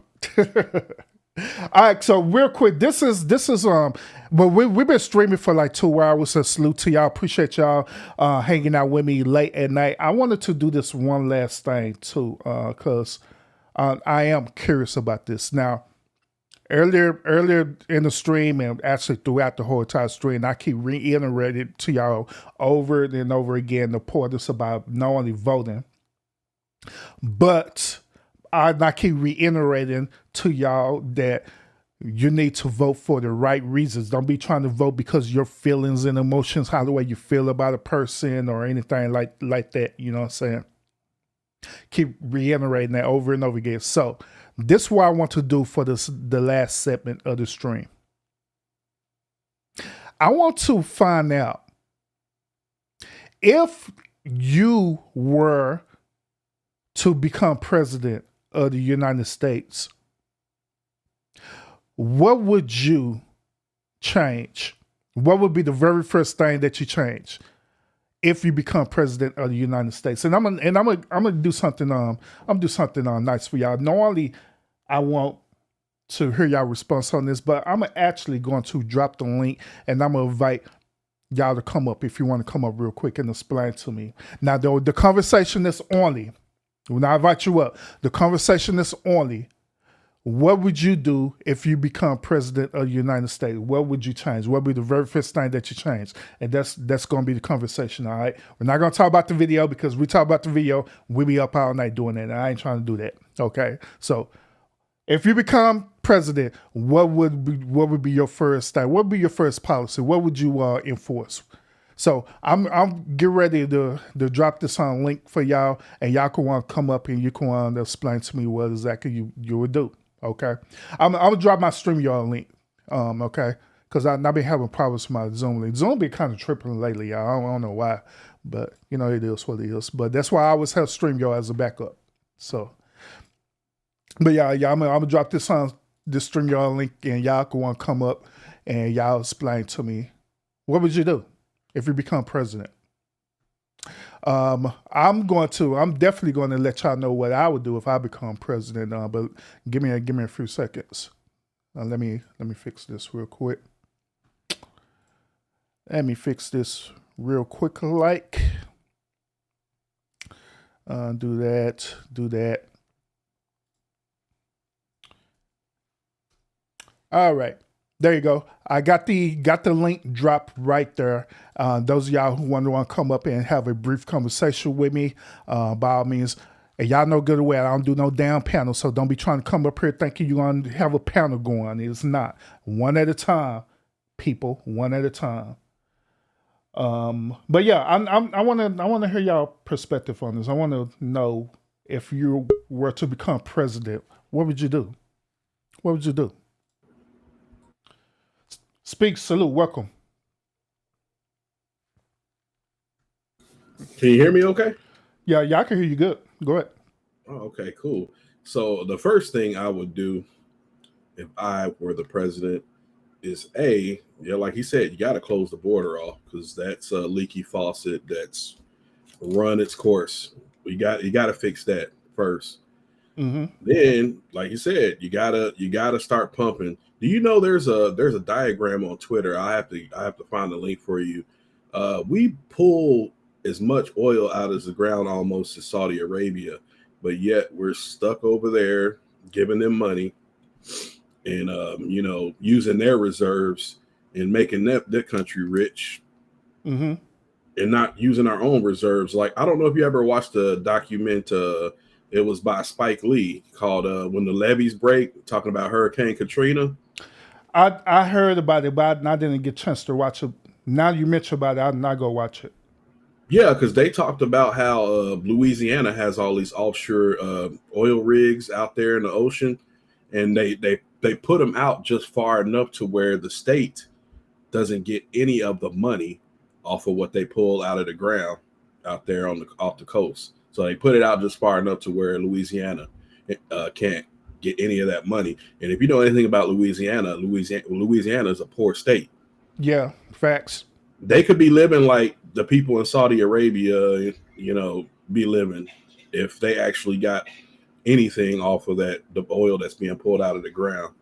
Mm-hmm. But also, I don't want to say this on your platform, but just in with the Federal Reserve, we got to get rid of that. Mm-hmm. But that'd probably get you killed. Yeah. You can't play around with the Federal Reserve, man. Yeah, but I feel like we have to get rid of that. You have to get rid of like America just needs to go into isolation mode for about 10 years and fix our problems only. We're steadily funneling money out to all these other countries, but yet they want to tell us we have a debt. We have this $1 trillion debt. I wonder why. It's not making sense to me. It's not adding up. you have $1 trillion debt, but yet you're still sending billions of dollars to Ukraine, to Israel. It's like, I don't believe that whole debt thing. I'm like, somebody's lying. I have a theory behind it, or you could call it a conspiracy behind that. I believe that we don't have a debt. It's not a such thing as a debt. Just like it's not a such thing as currency. Currency is invisible. Currency is just meant to control the population. That's pretty much what it's used for. All this invisible money and everything. Like even right now, no, with all of us, we got direct deposit where they deposit the funds into our account. All it is just digital, you know what I'm saying? But in reality, it's invisible. It's something that we can't see, touch, or smell, you know what I'm saying? And that's why they're getting rid of this paper, because that's the only tangible thing that we could literally see, touch, and smell is that paper money. But since they get rid of that, well, what is it? That's an illusion. You heard that saying, it's like the money's only worth what we believe it is. It's only as valuable as what we believe it is, but how much we believe in it. So, you know, when they went away from everything being backed by gold, you know, our money don't really mean anything. Yeah, that's why the inflation is like it is. It's not that your house is worth all this much more than what it used to be. It's your dollar's not stretching as far as it used to be. That's why facts. You see all this cost increase. Your dollar doesn't stretch. Or they're not allowing it to stretch how the way it needs to be for once again control. What do you think about that? Yeah, I mean that's part of it too. I don't want to get into conspiracy theories because I know that we're not trying to go there, but it's a game that's being played, a sick game that's being played with the American people, and at some point they just have to sit back and say enough is enough. Oh, by the way, this would be the very first thing that I would do as president. The very first thing that I'll do as president is to get rid of the electoral college. Yeah, because I don't think it should be based on, you know, how many electoral votes each state, because that's kind of a sham when it goes to the big states. Yep. It's kind of unfair. It should be by popular vote only. That's solely on the people, right? Yeah. That's how the way it should be, but it's not. It did another thing too. You do realize that there are like smaller states they're considered as battleground states too, right? Where you can get a lot of electoral college votes. I forgot which one they are. Ohio's one of them. Yep. Yeah, Ohio. Damn, what's another? I forgot, but yeah. I think Georgia. I know Georgia, Pennsylvania. I mean, compared to like California, Texas, those are small states. Yeah. But it should be based on the people, because the people are paying. Well, in Trump's case, not his case, but most presidents and elected officials, the people's taxpayer dollars is what's paying your salary. So why wouldn't it be the pick be based off of our vote? Exactly. I believe the reason why is because if the people are trying to vote somebody popular, then that means that anybody could run for president, and they don't want that. Yeah, but I think also too it has to do with some of the because they want to keep it a two-party system only. Because let's be honest, no third party really has a snowball's chance in hell to run and actually make some clear headway. Yeah, they just trying to keep it Democrat, Republican forever. Exactly. Even though that there are other parties that is existing, like libertarian and independent. Just like earlier, I was showing everybody that there was other candidates that literally are running for presidency. You know what I'm saying? But they are running independent, so that's why they don't know nothing about it. Yeah, because when you showed that list of all the people running. Hell, I had almost forgot about some of those people. Like Yep. I wouldn't vote for Carnell West because I don't think he would know what the hell he's Hey, doing. But hey. The only reason why I will vote for Cornel West is because hell, let's go and get a true African American brother in the seat, not one who's a house Negro that's going to follow by the rules. I believe Cornell literally is going to do what he got to do for the African American community, even if he get impeached doing it.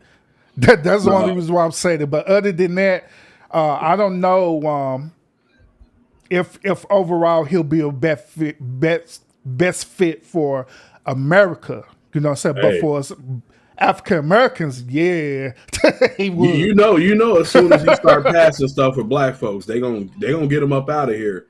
Yeah, they're gonna impeach that boy so fast. Yeah, no, they are. Impeach him. Somebody gonna shoot at him like they did Trump. Oh, for real, huh? Yeah, they ain't gonna allow that to happen because one of the things that needs to be addressed, which I don't see any candidate talking about, is we need an actual hate crime bill for black people in America. Facts. Because I don't care what they say, black people are, the ones that suffer the most from hate crimes. The numbers show that we are always the number one target of hate crimes. So the fact that Asians got it over us, we should be pissed off about that. And that's the people that are in office now that y'all still want to support, saying, hey, Asians are more important than y'all. Sure, hell, everybody more important than us. Yeah, we're at the bottom of the barrel, literally. Really? And you want to know what's sick about it, bro? Is that even the LGBTQ community is above us, and they're not even a race. No, they're not even a race. They're just a community, and they over African American people. Look, this is what's going to happen if we get Kamala in office. They're going to let this border continue to be overran. And people get mad. And I seen some of the people in your chat talking about when he said black jobs, they got all up butthurt about that. Y'all know what he's talking about when he say black jobs. He's talking about the jobs that you have in your communities. Typically, those ain't going to y'all no more. Those going to foreigners, illegals at that. So them jobs not going to be available, but y'all get mad because he said black jobs. Y'all know what he's talking about. Stop being easily, emotional about what somebody says and listen to what they're saying. Listen to what they're actually saying. He's talking about in these black communities, the jobs that black folks are normally getting, they're not going to be getting anymore. Or speak the jobs that they don't want to do, because some of us, we done got so bougie that we feel like that we shouldn't work at like fast food joints or work at a mom and pop shop. We feel like that we have to have a degree in everything. True, but at the same time, Urban, like some of us don't have the job skills in these the lower communities, the lower income communities. They don't have the job skills to go out here and get better jobs. So all you have are fast food joints, basically the blue collar type jobs, working in warehouses and factories and things like that. So when they let all these illegal immigrants come in, especially don't let their people get in power in these positions. Y'all getting locked out. Black folks getting locked out. It's already happened here in Texas. Do you ever see any black people on construction job sites anymore? No, unless they doing electrician work. Yeah, they got plumbing. They're gonna have to have a skilled position because the Latinos, they ain't doing anything skilled. They just doing the labor part of it. But as far, they used to be like, low class white people and black people's jobs, working on constructions. Hell, you don't even see black folks, working in fast food anymore here in Texas. But unless you go to like maybe someplace like what is it, Chick-fil-A or like In-N-Out, because they don't play that hiring illegals crap. Yep, facts. I agree. Even now, kids coming out of high school, they don't have the option to get their feet wet by going to a fast food job. They don't have that option anymore because they're even being locked out because those jobs are going to illegals now. Mm-hmm. Yeah, I agree. Another part of my job, right, is that I help do workshops for training, people with certain skill sets, like certain skill set that they want to go out there, like, say, for example, trading, which that could include plumbing, electrical work. They even consider it as being a nurse or RN or whatever as part of a skill or a trade or whatever. And so actually, not only our state of Texas offered this before, but the Workforce Commission itself offers a free program for people to be a part of. So meaning that you not only you can get through this program by of course applying for financial assistance and stuff like a Pell Grant and different like that, but you can actually go through the Workforce Commission and they'll actually help pay for the other part of that as well too. But people don't know about that. But the immigrants though. And be the main ones that I see all the time that we be help assisting. And it just cringes me so much so, that I see that once again I people we be perishing for a lack of knowledge. We perish because we don't be knowing that these services is out there for us. But it is available. And I do my very best to put it out there to people, that these type of services is available for you. But you just have to go out there and want to do it. Yeah, and like I was saying earlier, I watch a lot of Twitter because Twitter shows the stuff that the news ain't gonna tell you. Now there's a lot of BS on Twitter, but they also show a lot of stuff that people should be seeing. And it was probably about 6 months ago. It was a black guy. I think he was up in New Jersey, and they had put out a job fair for the Workforce Commission up there. They put out a job fair notice, and when he went there to apply for a job, they told him that nothing was available anymore. But the place was full of illegal immigrants. Facts. Now, see what's going to happen is if y'all continue to go the way we're going, y'all vote Kamala in, we're going to end up being a permanent serf class because the black people are going to be affected by these illegals coming in first. Mm-hmm. The white folks just don't know that they've opened a Pandora's box, but it'll eventually get to them too. But it's going to affect us first, and what we're going to turn into is a permanent serf class. It's already affecting them, but it's affecting the lower class white Americans, the ones who are in like rural communities and stuff, right? It's already affecting them a whole lot, and they're complaining about it. They come into my office all the time complaining about it, every single day. A matter of fact, I be helping the Workforce Commission like with job fairs and all kind of stuff, man. And then, like I say, it just cringed me so much so that I be seeing more immigrants in there than our own people, and we do our best to promote it. Sure, we be promoting on radio station, all kind of stuff, bro. But Look, it is what it is. I gotta tell these people, like, why do y'all cape for these illegals? They don't like you. First of all, they don't like you. When they get over here, they think they're better than you. Yep. I mean, everything that you worked so hard for, that your ancestors fought for you to have, they're taking away. Look at all this money that they're giving to these illegals in New York and Chicago, taking care of them. I mean, would they help you out like that? Hell, we got veterans on the streets that can't get no assistance, but they giving thousands and thousands upon thousands of dollars to people that don't even belong here. Yeah, and that's why I was saying earlier too in my show where I was helping different veterans out, and how they was working like at certain jobs and stuff, right? They've been working there for like 20, 35 years, and all of a sudden they're not getting fired. And also, that the state of Texas is an at-will state, meaning that they could fire you for any reason. It don't matter. They could just fire you because you're ugly, and they just fire you, and it's exactly legal. It's legal. That should be illegal. But that's what they do. Then on top of that, they make them be ineligible for rehire because they know they're coming up in age for them to receive Social Security. But they can't survive on Social Security. So guess what they have to do? They have to try to find a part-time job. And so they come to people like me to try to help them find employment. And then it makes me so upset where I literally been wanting them to find a nice, good job so they could be at their job as long as they need. Then they could retire at that company, right? But I can't because the companies don't want to hire them because now they discriminated against them on their age. Yeah.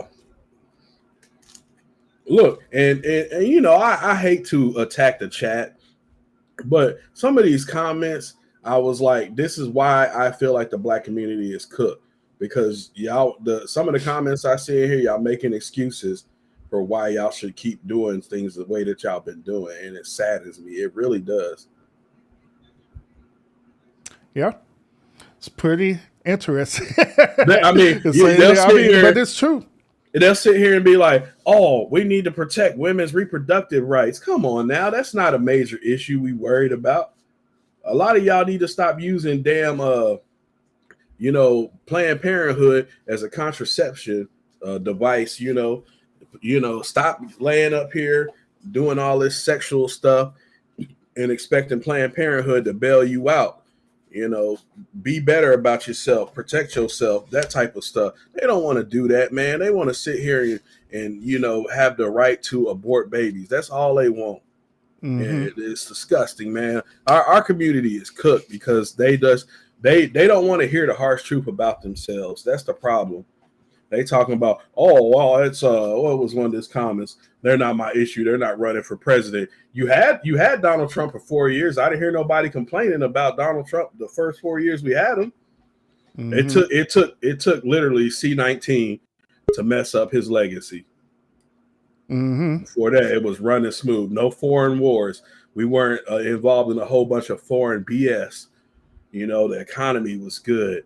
We were drilling oil, using our own reserves, bringing that fuel price down, mm-hmm. creating jobs, trying to bring these factories back. And, they're like, oh, well, he's cutting taxes for the rich. Why not cut the taxes for the rich? Aren't they the ones that provide all the jobs? Yep. That was, for us, my anecdotal experience, I didn't hear a whole lot of complaint about the actual economy. Now, we was complaining about other issues because, of course, we was dealing with C-19 back then, integrating into that. That's when we was dealing with the police brutality thing as well, too, with Black Lives Matter and stuff. So them two things was happening together. But for us, the economy, people wasn't complaining about the economy. A matter of fact, people was happy when they was getting them darn stimulus checks during the pandemic. They got mad. They had got upset because they ended up having to want to pay their money back. But even when that happened, I had literally did a live talking about that. I'm like, hey, y'all, look, I work for the government. I'm like, look, y'all getting them stimulus checks. Look, y'all need to make sure that you're getting a tax on them stimulus checks, because if not, y'all going to try to get them income tax check and y'all going to be on. People didn't listen to me, and guess what? They was on like I ain't nothing. Got mad. I told y'all. I told y'all to do it. Got it back in blood. I told y'all they was going to do it because they told us that they was going to do it. A lot of stuff. I did a lot of talk about this too. Like even and this kind of a little off topic, but even when C-19 was getting ready to start, right? They had let us know what was going to happen before it even happened. To prepare the whole entire state to be ready for it. They sent out a mass email and everything, letting us know what to do and what we're going to do. So we already started getting ourselves situated. They already started equipping us where we started teleworking also before it even got bad. So we knew. But like I was telling people even then about that, like, hey, say it's figure ready to go down, y'all. Y'all better do this. Y'all better do this stuff. But no, people be ignorant. I'm just saying. Yeah, and see, people think I'm crazy when I say that America needs to be in isolation in this country for about 10 years. Probably should be longer, but I'm saying 10 years would fix a lot. because we can't continue to help everybody. Look what happens when we help everybody. We screw our own people, and then the people that we end up helping, they end up hating us. So why do it? Y'all, if something break out in Afghanistan and some other country invade them, that's not our concern. This stuff, even though it's messed up, this stuff with Israel and Palestine, that's not our concern. We got people that can't afford homes over here no more. People getting evicted every day because they can't afford rent no more. And you got all these hedge fund companies because they got the liquid assets. They buying up whole blocks. I hate them hedge fund company, man. It was to passion, bro. Yeah, buying up whole blocks in little townships, buying up the whole place and then charging y'all high ass rent. Sorry about that. I didn't mean to cuss. Oh no, you good. You good. Long as Charging high rent. Bad. It's all planned out. It's planned out. They trying to get you into these 15-minute cities, and you will own nothing, and you will be happy. Yeah. Hey, I want to go ahead and get Vance in this conversation. What's up, Vance? What's up with it? I was just going to say, hey, Mr. Lounge, how you doing? I'm doing good. Okay, I'm glad you're doing good. Mr. Speak, so I came up here real quick because I wanted to say something to you. First of all, let me just say this real quick, okay? As far as your comment, I'm going to reply to your comment about the whole Which one?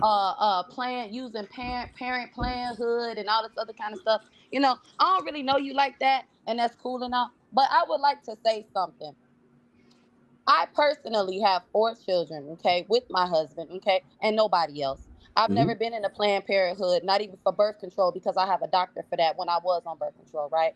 And when it comes to the female body, a man, okay, especially a man in power, whether he's a president or a dictator, should not be able to dictate what anybody does to their body, not just women, but men too. Because I'm pretty sure if there was a bill in order right now that every man has to get married and have at least 4 or 5 kids, you wouldn't like that, or even 10 kids. And that's the point. They're trying to pressure us women to do things that is not our choice to do. It's already made up. It's already in order for us that if we can't afford to have a child, if we are sickly, okay, cancer, sickle cell, AIDS, whatever, it don't even have to be a sexually transmitted disease. Like I said, cancer. I shouldn't have thrown that in there because I already know you was going to go with that. But my point is, okay, women, we almost die in childbirth.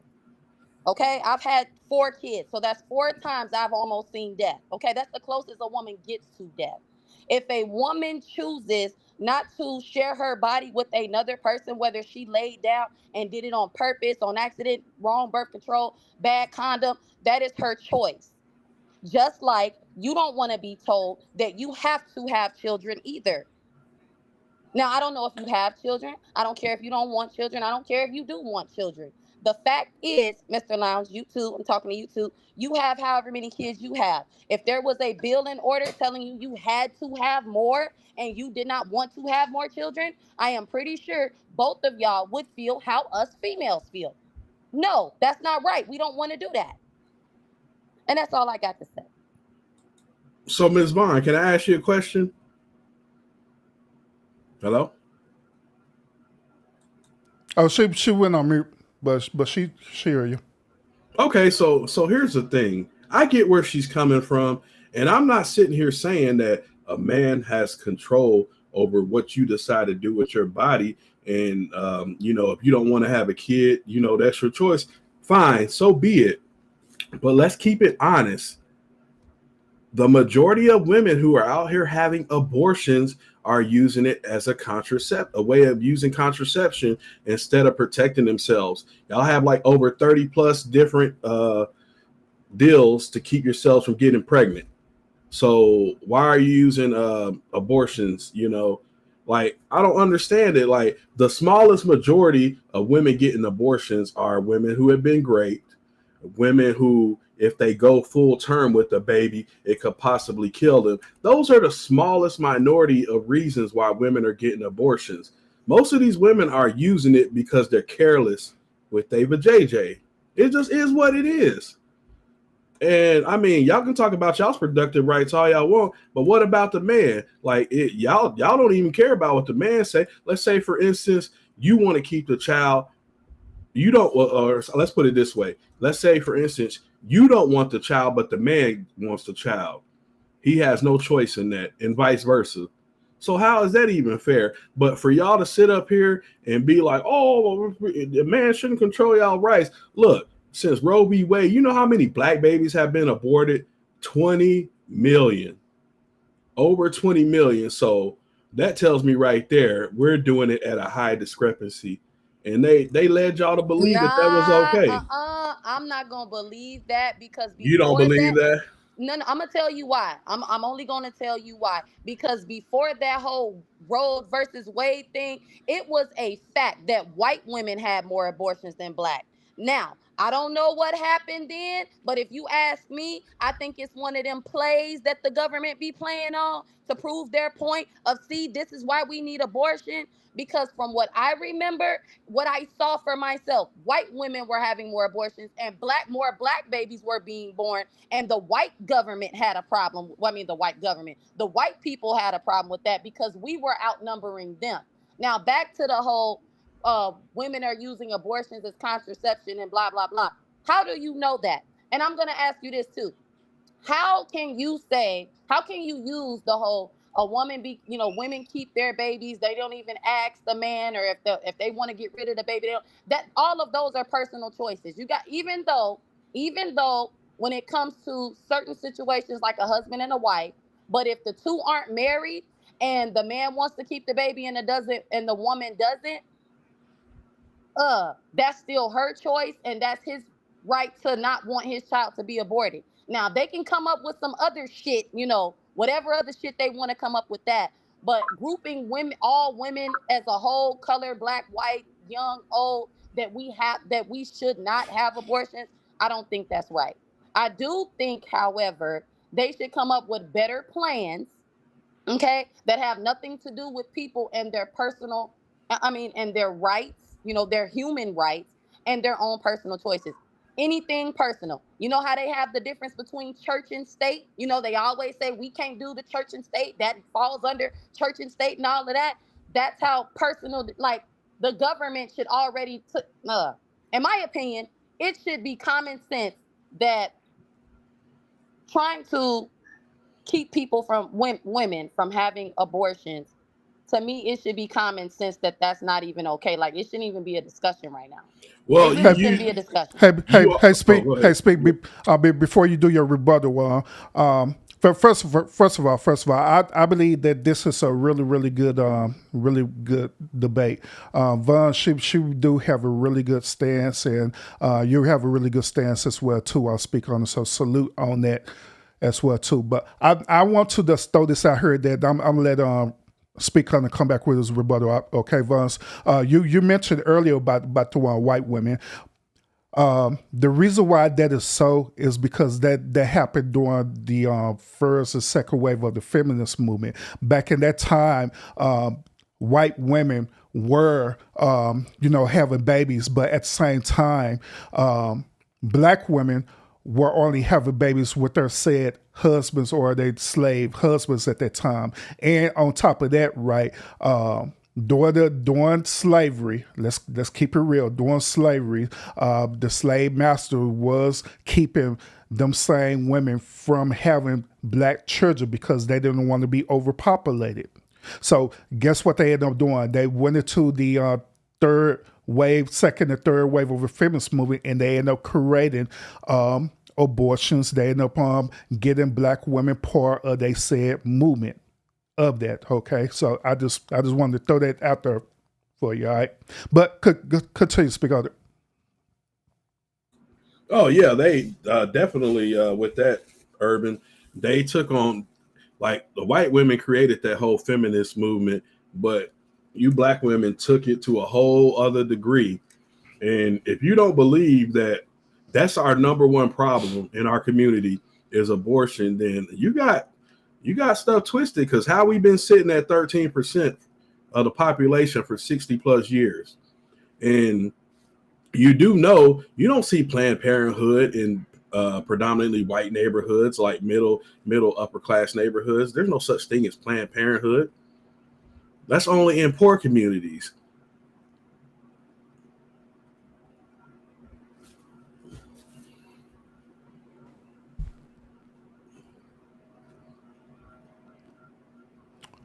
But I Oh. digress. No, no. So, I'm still here. I ain't get quiet. No. No. What was I finna say? Um, I didn't lose my train of thought. Hold on, one second. all right. While she getting her train of thought back, salute to everyone who's tuning into the stream right now. We have an interesting debate right now, and I'm just allowing it to happen, and I'm also moderating it as well too. Plus, I'm trying to show content creators that you can have a good, healthy debate without being all toxic and stuff. Okay, as long as you know how to run your channel correctly. All right. But I believe both of them has a really really good argument. You know what I'm saying? Okay, I'm back. One argument that Von said that I do agree with is for the simple fact that women should have the right to choose. But I also agree with Speak on it that you have to be responsible for that right as well too. So, but go ahead, Vance. As far because y'all said, I heard what you said, but I was doing something. You said that back in the day, the feminist movement started by white women. Okay, yeah, I knew that. I understand that it wasn't Mm-hmm. for for the us black women, girls. Okay, I understand that. But we in 2024. Okay, and although white women and black women have a long history, it's I'm not going to say it's not relevant to this argument because at the end of the day, we are still women of color and they are women of, non-melanin. So therefore, I get what y'all are saying. Like, white women started all of this, and y'all black women went along with it. But them starting that movement for women to have rights benefits us today and as it did then. So I don't really feel that because white, there isn't abortion clinics and Planned Parenthood in the white neighborhood, it still doesn't negate the fact that white women do have abortions. They put them in the black neighborhoods mostly because, like I said, they want they don't want us to outnumber them. Okay. Another reason Mm-hmm. I also believe they put them there is because I mean, hey, it's kind of stereotype that, black women or, young black girls are promiscuous and we're reckless with our vaginas.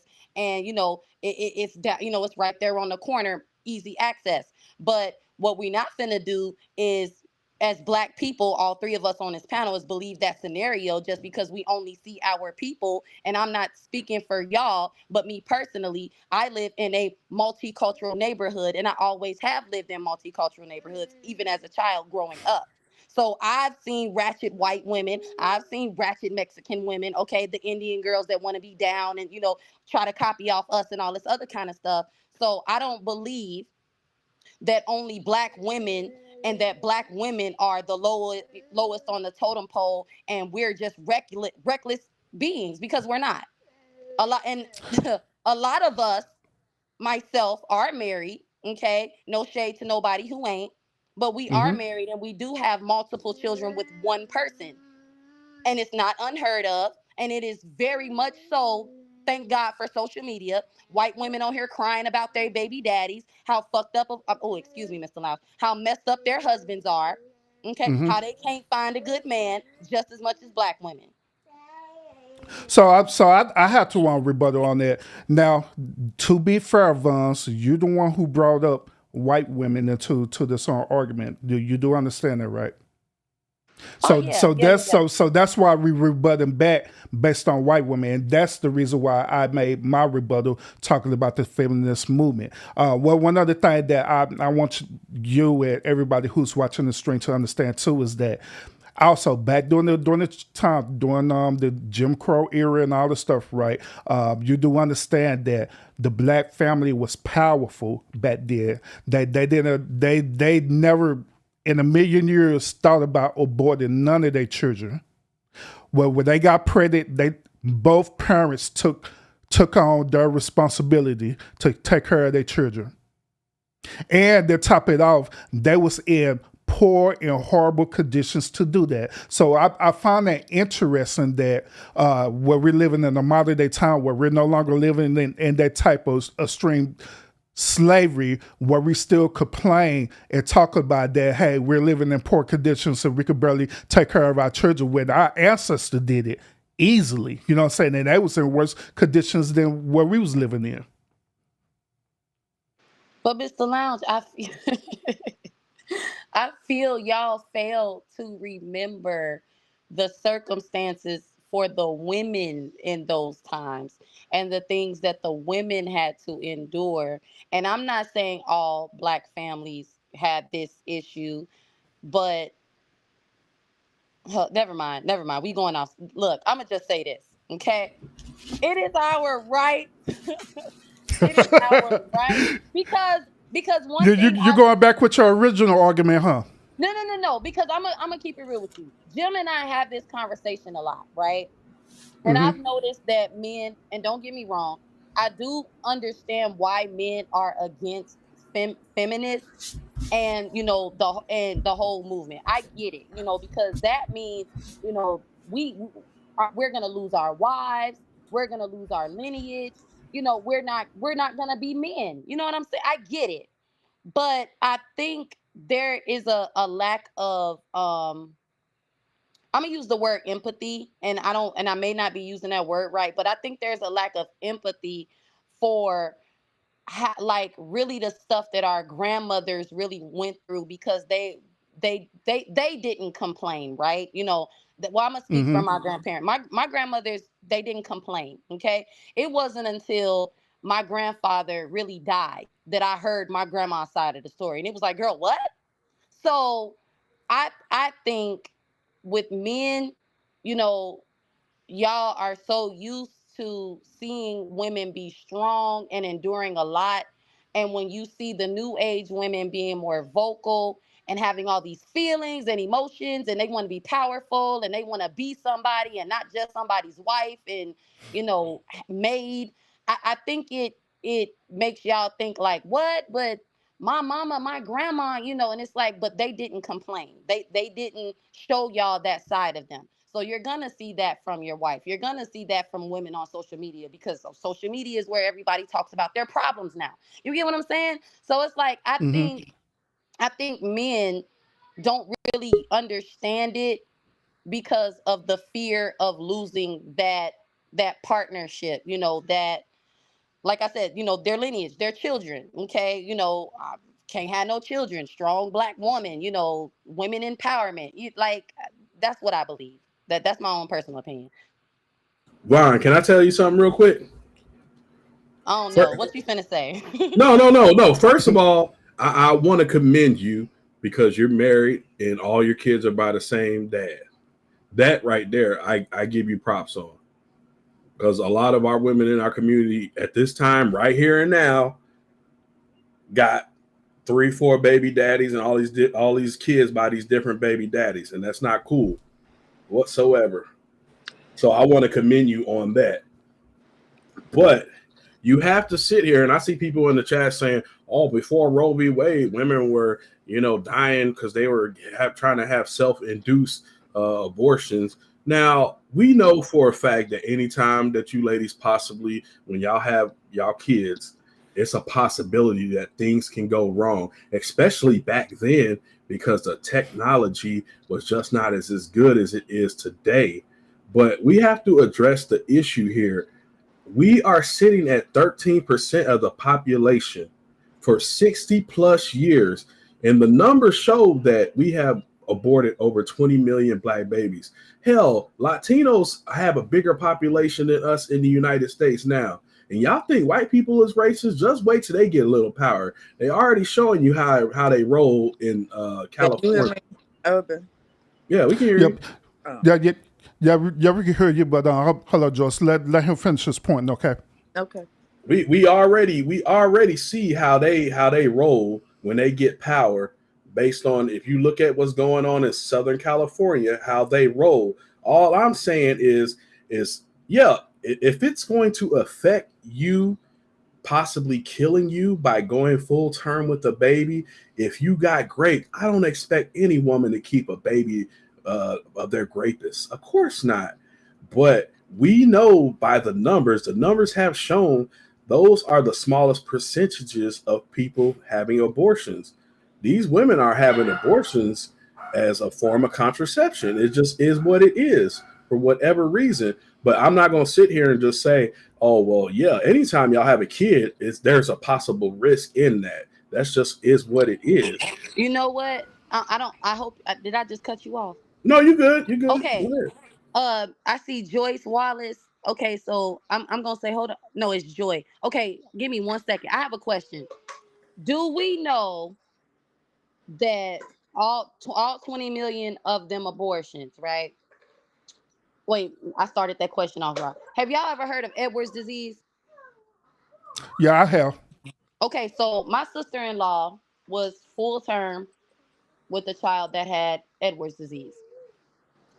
She had to have what was considered an abortion, right? Here in Illinois, because the baby has to die, right? Do we know if all 20 million of those abort, like, do we know the reasons? Do we know, is there like a percentage of like the reasons why the baby was gonna be born, couldn't be, blind, or would never be able to have a good quality of life, rape, incest? Like, do we know those numbers, or do we just know 20 million abortions? Well, what I don't think we know like back then per se, because I don't think like back then in the early, like probably before the 80s, they really weren't able to see, if a baby was going to be born with a certain birth defect. I don't think technology was that good up until probably like the late 90s to where they could tell you, hey, your baby's going to have this complication.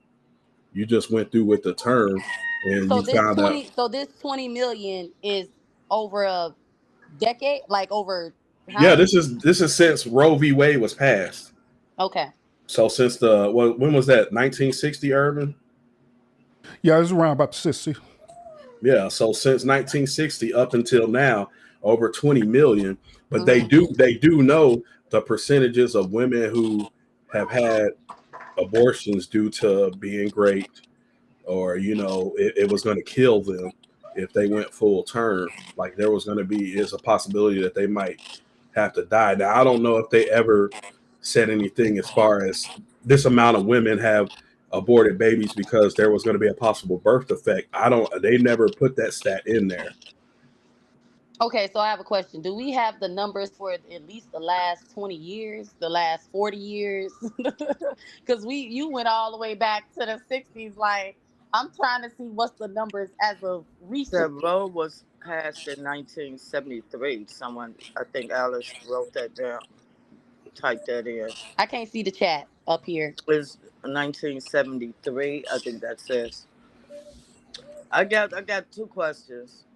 Well, yeah. Okay. First question was about the president. What would you do? Now, someone said get rid of the electoral college. Yeah, we can get rid of the electoral college, and also then that may prevent a lot of gerrymandering that's going on, because you get a couple seats. You have these counties have, like in the Senate and in the House, you have two or three representatives from one state, things like that. So it'll kind of offset that, and people go crazy. These states go crazy gerrymandering, and that prevents or suppress black votes. So yeah, I would get rid of that and Hmm. do some legislation for the gerrymandering. They try to do it, but some of them red states, they just act like they don't even understand what the Supreme Court and Supreme Court reform, because they have gotten out of hand, severely gotten out of hand. There's no one above the law, and they're gonna give the president immunity. So they probably thought that maybe Trump was gonna win, and so he got all these convictions and stuff. So yeah, they need reform, and they taking all kind of gifts and everything and not reporting it, which is they not supposed to do. But who the Supreme Court is the Supreme Court, and they don't really have no ethics, you Hmm. know, no ethics oversight. So that would be reformed as well. So Joy, let me ask you this question. How would you reform the Supreme Court? Because I hear this argument a lot lately, especially since President Biden has mentioned that this is something that he wants to do as well too before he leave office. But see, it all depends if the Democrats can maintain the House and the Senate, and then because then you have to have 2/3. It's a lot of bombastic stuff you have to go through to either, you can get 2/3 of each house, and then you can impeach, or to do a reform to have oversight. So it's a whole lot, and if we get the House and the Senate, then they may go further, may be able to do something, at least get a reform, some kind of legislation to do a reform, form a oversight over the Supreme Court. Yeah. Put some other, probably expand the Supreme Court, Hmm. expand the numbers so that they could, because they supposed to like do oversight over each other. You know what I'm saying? But they ain't doing that. Yeah. So Do you think that the House will ever do a bipartisan to reform the Supreme Court? that's why I said we would have to get the House and the Senate, because the MAGA Republicans are crazy, and they ain't doing anything, and they listen to Dump Trump. And that's why the border bill didn't get passed, because they had a very conservative border bill, and Trump wanted to run on it. So he told them to kill it, and they did. And so now they're saying, calling Harris the border czar. She wasn't a border czar. She was going to inspect and see how they can, what kind of necessary things was needed to take care of the border. So Latham, it was like it was a Democrat, independent, and a Hmm. Republican. I think it was two Republicans. So they came up with the border bill. It's very conservative, and so that's a lot, because basically the Repubs got mostly what they wanted, but the Democrats, okay, let's just get this bill passed. Let's fix this border. And Trump finds out, and she's like, no. And Latham, he's the Republican. He was the head of the border bill. That's the conservative. Some talk Hmm. posts, and I know they had to come from Fox News, had threatened him and said, "You better not put that bill on the better table that bill until not in this presidential cycle." So uh, Donald Trump didn't want to do anything with the border, because that's what he was going to run on. So that's why, I'm telling you, it's like, oh, and it's crazy. And then they hollering about, oh, the Democrats didn't fix the border. Well, hell, we had the border. So we had a Hmm. border bill. Yeah, you tanked it because you wanted to run on it. So yeah. And the other thing, as far as the abortion thing, for me, just my opinion, it's um, always, it's these the right wing of the Christians. They want you to they want to, the dystopian life, they want to put it on everybody else. So they want the whole world to be like how they want it. You know what I'm saying? So Facts. that 2025 thing, all of that stuff is extremism. It's about the Christian right. They want everyone to live like them. They want to, and see, in that way they can have control. So the reason they did overturn Roe versus Wade, I believe, is because uh, they want more babies, because this country is getting browner and browner. And so, have you ever never seen one of those things? Jews would not replace us, or those KKK little rallies and marches they be having. They are very genuinely scared that you know they're gonna not exist. So, Exactly. so they That is do that true. to populate. They want to take over your bodies, so women could just have babies. And see, now this is crazy though, because I don't think that's not going to help them out to populate, because if they can't get abortions, then that means the black and browns can't get abortions either. So we're gonna still overpopulate them. So that is just ridiculous, because white women, they don't have babies like black and brown people. Most families, unless they live in the rural areas, come up down south. But for the most part, the average white family with a man and a woman, they have either 2 or 3 kids. Miss Wallace, you do realize in the world population as a whole, white people are the minority. So that, I mean, that's kind of irrelevant. Like, as far as the world wholly, people are just not having kids anymore. You got populations all around the world that there's low birth rates right now. Yeah, well, look how we live. Look at all the stuff in the air. If they passed the Green New Deal, we're dying from just stuff in the air, all the other stuff, the fumes, the gases, and all this. And so, of course, things are gonna happen, and then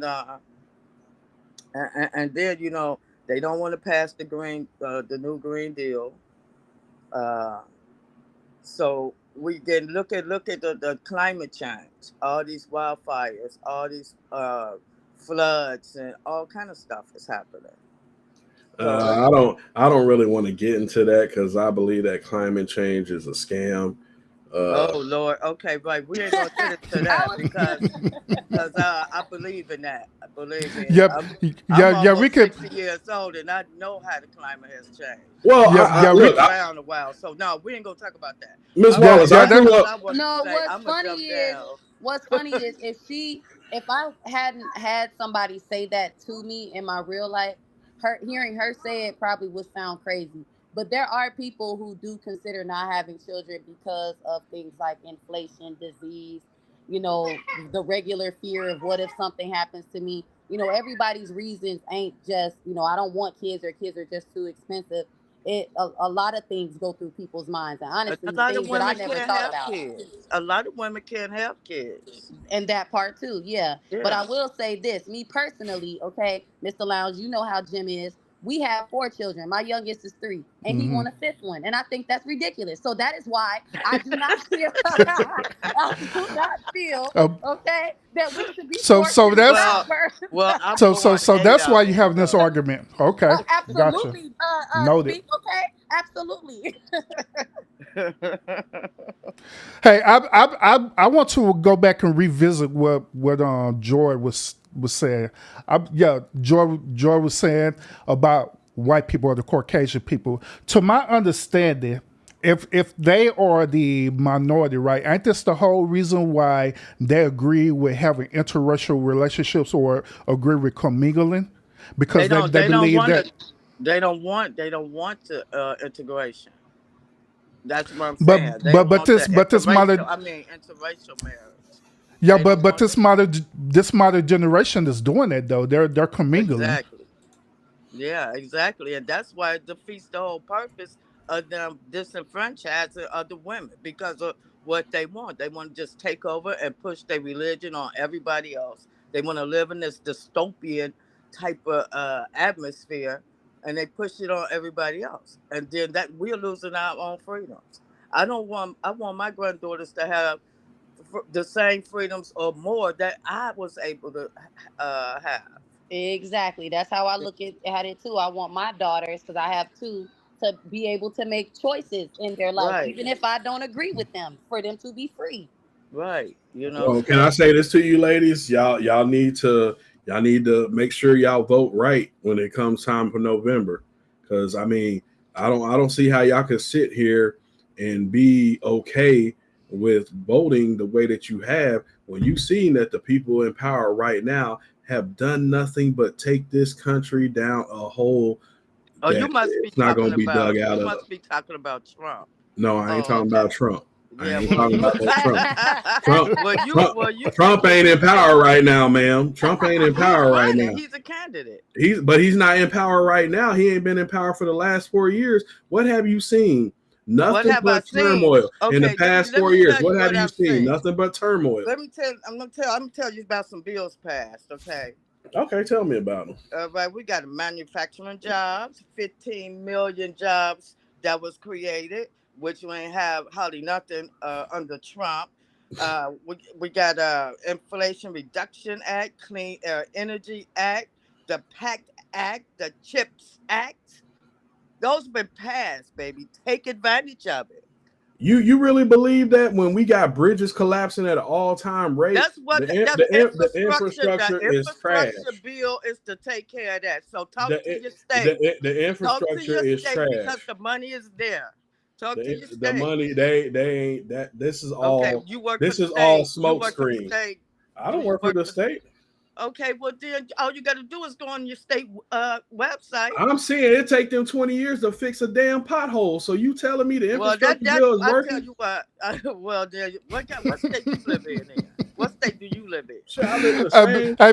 Hey, Miss Jordan. To be honest with you, Miss Jordan, that is in every state. It take them all day long just to fix one pothole on the freeway. Well, then y'all ain't called it enough because by the time they get done with any construction on a highway, it's already not big enough because they take so long. At least it has been passed. So don't just say that he ain't doing nothing. They not doing nothing. The government website. So it's that. So it's the state. You ignoring everything else. Look, we had an all-time deficit, yet they still funneling money to a BS war in the Ukraine that is basically using as a proxy war to fight Russia without having to put boots on the ground. And then they get involved with the Israeli-Palestinian conflict that has nothing absolutely to do with us. Yet you can't feed NATO. That's NATO. That's our money. That's our taxpayer money going to them. We shouldn't even be part of NATO. To be honest with you, we don't need NATO. Okay, so we don't need NATO. So if Russia want to come over here, or Japan, or they North ain't Korea gonna come over here. They're not gonna come over here. We're not a part of NATO. They not. We don't need them. Okay, we don't need so NATO. Who gonna fight the war? Who gonna pay them? It's enough guns in this country where ain't nobody gonna make that move. Are you gonna volunteer? What do I volunteer for? What do I need to volunteer for? We have a military. We have a military. We have a military. What do I need to volunteer for? Unless they put boots on the ground over here. We're not in NATO. A couple countries want to come over here and take shit. You're gonna need just more than what we got. You know how many guns over here in America? That'd be kind of hard. Oh my God. Okay. That's Okay. That's the only reason why you ain't living under a one world government right now is because America's got all these guns, and you can't just come across the ocean with your whole army to take over a whole country. It don't work like that. What movie you been watching? I see things differently. America ain't gonna be destroyed from outside. It's gonna be destroyed from within. And that's part of this illegal. This is part of this illegal immigrant rush that they're doing. Right. Yeah, and I'm not going to vote for the people. I'm not going to vote for the people. Yeah, the people that's in office right now, letting this illegal immigration run wild. Oh my goodness! Immigration has. Are you watching the real news? Are you watching the real news? Are you seeing the great crime? Oh, you watch what you watch? CNN. I watch the real news. Fox News. I can actually see the receipts because I want to. They showing you real live footage. Meanwhile, you probably sat up there and watched all that COVID nonsense, all them BS numbers of people dying. You believed all that. You believed all that, didn't you? You're a COVID denier too. Ooh, Lord. No, I'm not saying COVID didn't happen. But what it was a new strain of the flu. But they had y'all believing. They had y'all believing y'all was dying in record numbers. Oh, so you don't believe millions of people died? Mostly black people. No, come on now. Woo, Black people shit. didn't die from that. You Okay, believe I'm that? gonna go down. I'm gonna You drop believe down. that? I'm gonna drop down. Yeah, because y'all are crazy. Did the Democratic Party sprinkle prixie dust in y'all cornflakes to make y'all believe this nonsense that y'all spitting? Black people wasn't dying at record numbers from no damn COVID. Y'all need to stop it. Y'all need to stop this nonsense. But you know what, Urban? You ever watch that TV show Spartacus? Hold on, Mr. Lounge. Mm-hmm. So remember earlier today when you said, you thought you was controversial, but I had it. Oh no, you win this one. Yeah, I got my torch back, huh? Yeah. I'm giving that back to you. Oh, cause you got somebody up here that don't believe the hype, that don't be listening to everything. See, Joy is from a time when they got TV for the first time and they believed everything that was heard on TV. So I get why she thinks the way that she does. I got grandparents, uncles, and aunts who believe they think like she thinks. They don't go outside and get real information. What they see on TV is what they believe. They ain't gonna sit here and find out the real information. All these deaths after COVID, people having myocarditis, inflammation of the hearts, all these young athletes dying after getting a shot. Y'all don't want to talk about that, but y'all black people was dying at record numbers during COVID. Bullshit. Hit that button, Urban. That's bullshit. Mr. Lounge, don't you do that. Hey, bro. Hey. Yeah, y'all probably went and got that shot in your ass too. If a government tells me I need to do something, I do the opposite. Hell, y'all remember when the Negroes thought that, oh yeah, we gonna the Tuskegee experiment, we gonna take this shot that the white man give us and turn around and get syphilis. Y'all crazy, man. What's wrong with y'all? But why you gotta bring up the Goldberg experiment? I'm leaving. Why do I bring that up? Because I know because of that, I wouldn't go take no damn C-19 shot that hadn't been tested. I don't give a damn if I lost my job because of it. I was not going to take some shit that they just cooked up within 6 months and say, "Oh yeah, I'm gonna risk it." You know what? When we had a Spanish flu back in the 20s, there wasn't no damn shot for that. You lived or you died. That's what it is. People die every day. The Spanish flu went away. Either you got immune to it or you didn't. That's just life. The best immune system is in your body, not in no damn shot. They had y'all in the house not getting no sun, in the house arguing with people because you seeing them all day, every day. That's why your immune system was down and you got sick because you never went outside. You never was active. So your immune system was compromised. But y'all don't want to hear the real. So let me ask you a question, brother. You don't believe in getting no type of immunization period? No. I'm not saying no immunization period, but with the COVID thing, it was untested. It was rushed to the market. They didn't know what the possible after effects of this shot was going to be down the line. Now, how long has it been since at the height of COVID when they put them shots on? What, maybe 3 years? Mm-hmm. So we really don't know if those people are going to be okay. We really don't know. But I know one thing at one point. I'm gonna say this. I when it comes to the COVID shot, the only part that I strongly agree with was when they wanted the kids to have the COVID shots. Oh, I was highly against that. Yeah, I none of my children, and I honestly wouldn't say this on a regular, but because people freak out, oh, like my granny, oh, you need to get them babies protected. But I personally do not agree with the COVID shot for children because I I don't know why I like it's just like this weird gut feeling that I get about it. They were pushing it on, like, first of all, they pushed it on us, threatened our jobs. Yes, y'all, I was one of them people whose job got threatened. I don't care what you say, Mr. Speaker, I got bills to pay. But anyway, listen. So When it came to my kids, I was just like, no. So far, none of my kids have had any real issues. I denied the flu shot. What was it? COVID, flu, and what was the other one? COVID, flu. The whooping cough shot that they came out with. They tried to give me the flu shot when I was pregnant. I didn't do none of I didn't do none of them.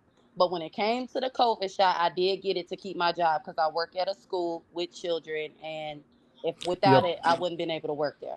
Yeah, yeah, use essential, use essential worker. Yeah. I also had to take the shot as well too because I'm considered as an essential worker. Matter of fact, I had to take both of them concoctions. So I don't know what's going to happen to your boy. I Yeah, may I turn have. into a I mutant in the next yeah. couple of years. I have no Yeah, idea, I was but gonna say, Mr. Lounge, I took both shots.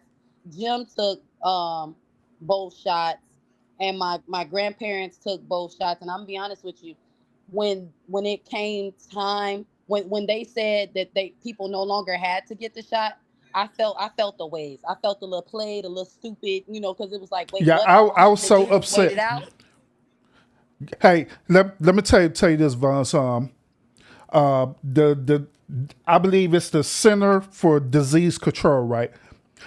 I had looked up an article where the center that was during the time the Center of Disease Control they took them to court and they were suing them for having people to take that shot and stuff, right? And so I had showed that to my employer. I like, hey, they take you out of court and they said that you have to temporarily stop making your workers get this shot. And back then, that's when they was trying to make me get the second one. And so I showed them that paperwork and everything like that. Of course, my employers and stuff, they didn't believe it, even when I showed them it and stuff, right? So ultimately, they ended up threatening me with my job again. And so I ultimately ended up having to take it because I got to take care of my family. So right after that, almost a month later, they had ruled that it was unconstitutional for them to force people to take that shot. And I was hot. And I was hot. do you remember the boot? Wait, they still giving the booster shots, right? Yeah, they still doing the bush Yeah, shots to this We day. wasn't for none of that. Like we was like, no. Like first of all, what is a booster to the vaccine? Huh? Why do we need Hmm. super vaccines? Yeah, No. like, and people were still getting the damn COVID after they didn't got the shot. So, I was gonna like, Yeah. say facts. My granny how had it twice. useful? My granddaddy, I think my granddaddy had no, my granddaddy had it twice. My granny had it 3 times. My husband still got COVID. I ended up getting COVID. My son got COVID without the matter of fact, all my kids got COVID without the shot, and they're fine.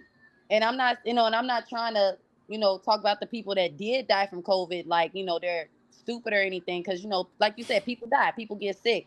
But my granny, she was like on top of all of her grandkids and kids about it.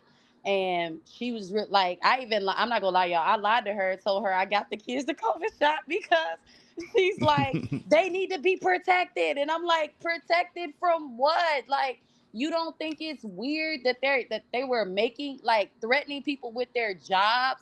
Then Hmm. they come out with this flu shot, people getting the flu and dying. Now they got a booster shot for COVID. And then, like, I know some people don't believe in immunizations at all. The only reason I got them for my kids is because I received them as a child. And, polio, what is it? Uh, uh, uh, Chicken pox and all of that stuff. You don't want the Hmm. babies to get stuff like that. But all of these new vaccines and new diseases, it's like, did we have to take a vaccination for swine flu? I don't remember that. No, that Nah. came. It came and it went. That H1N1, that Yeah. that Hmm. came and it went. But look, you would have to think like, okay, this whole thing, the fact that they're gonna threaten your job over you taking a vaccination has to throw up question marks and red flags. Like, I was Facts. lucky because my job, they didn't force it, but they did say, oh, if you take the COVID shot and you bring proof that you got it, we'll give you $50. Whoop-de freaking do. I'm not gonna compromise my health over 50 damn dollars. And Hell, I was they ready to didn't say, yeah, offer us and they, that, bro. oh my bad. They didn't offer y'all that? They didn't even offer us that. They say either you're going to take this down shot or you're going to be terminated. No, yeah, they didn't pay me, but they paid my husband. He got paid for the shot.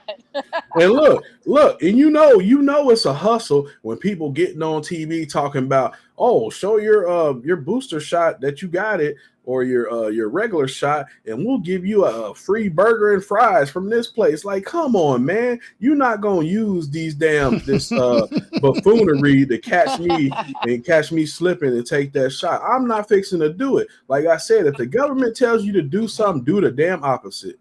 That's all I'm saying. Hey, real quick, y'all, real quick. I do want to commend Joyce Wallace. I want to commend her. I want to commend her for her maturity and growth. The reason why is because I've been knowing Miss JW for years. Been knowing her for years. Well, whenever she hit the link, especially when we talk about stuff like this political, she was very strong about it because she's very knowledgeable about it.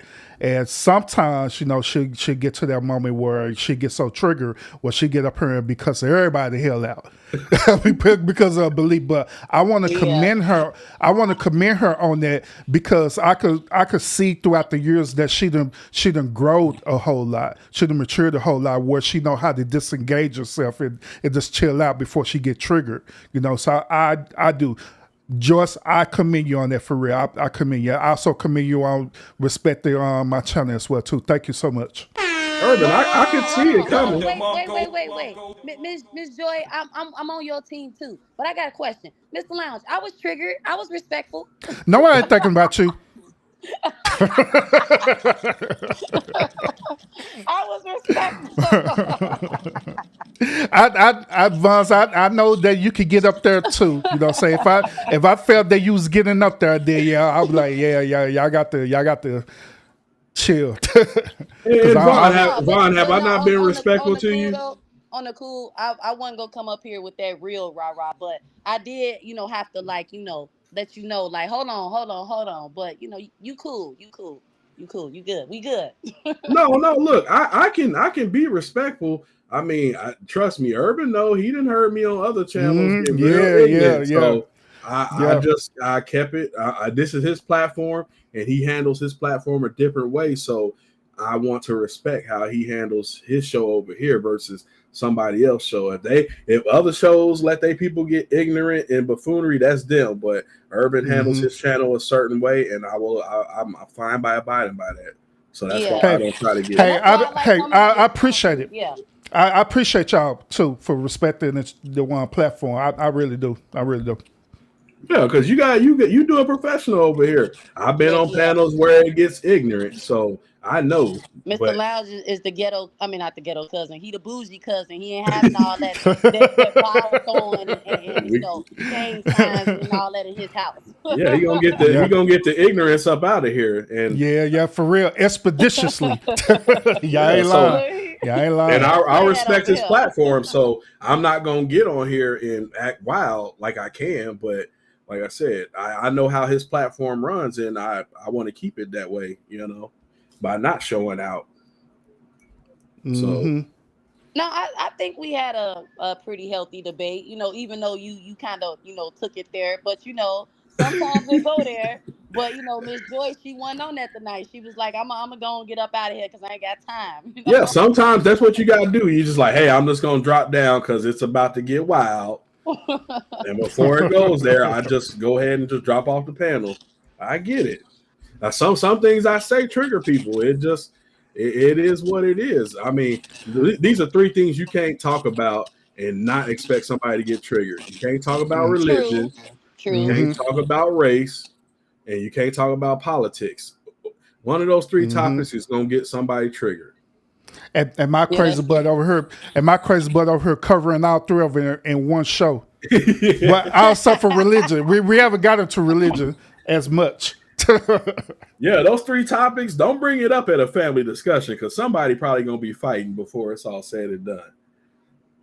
It's just those because people just really are, they feel what they feel about what they feel.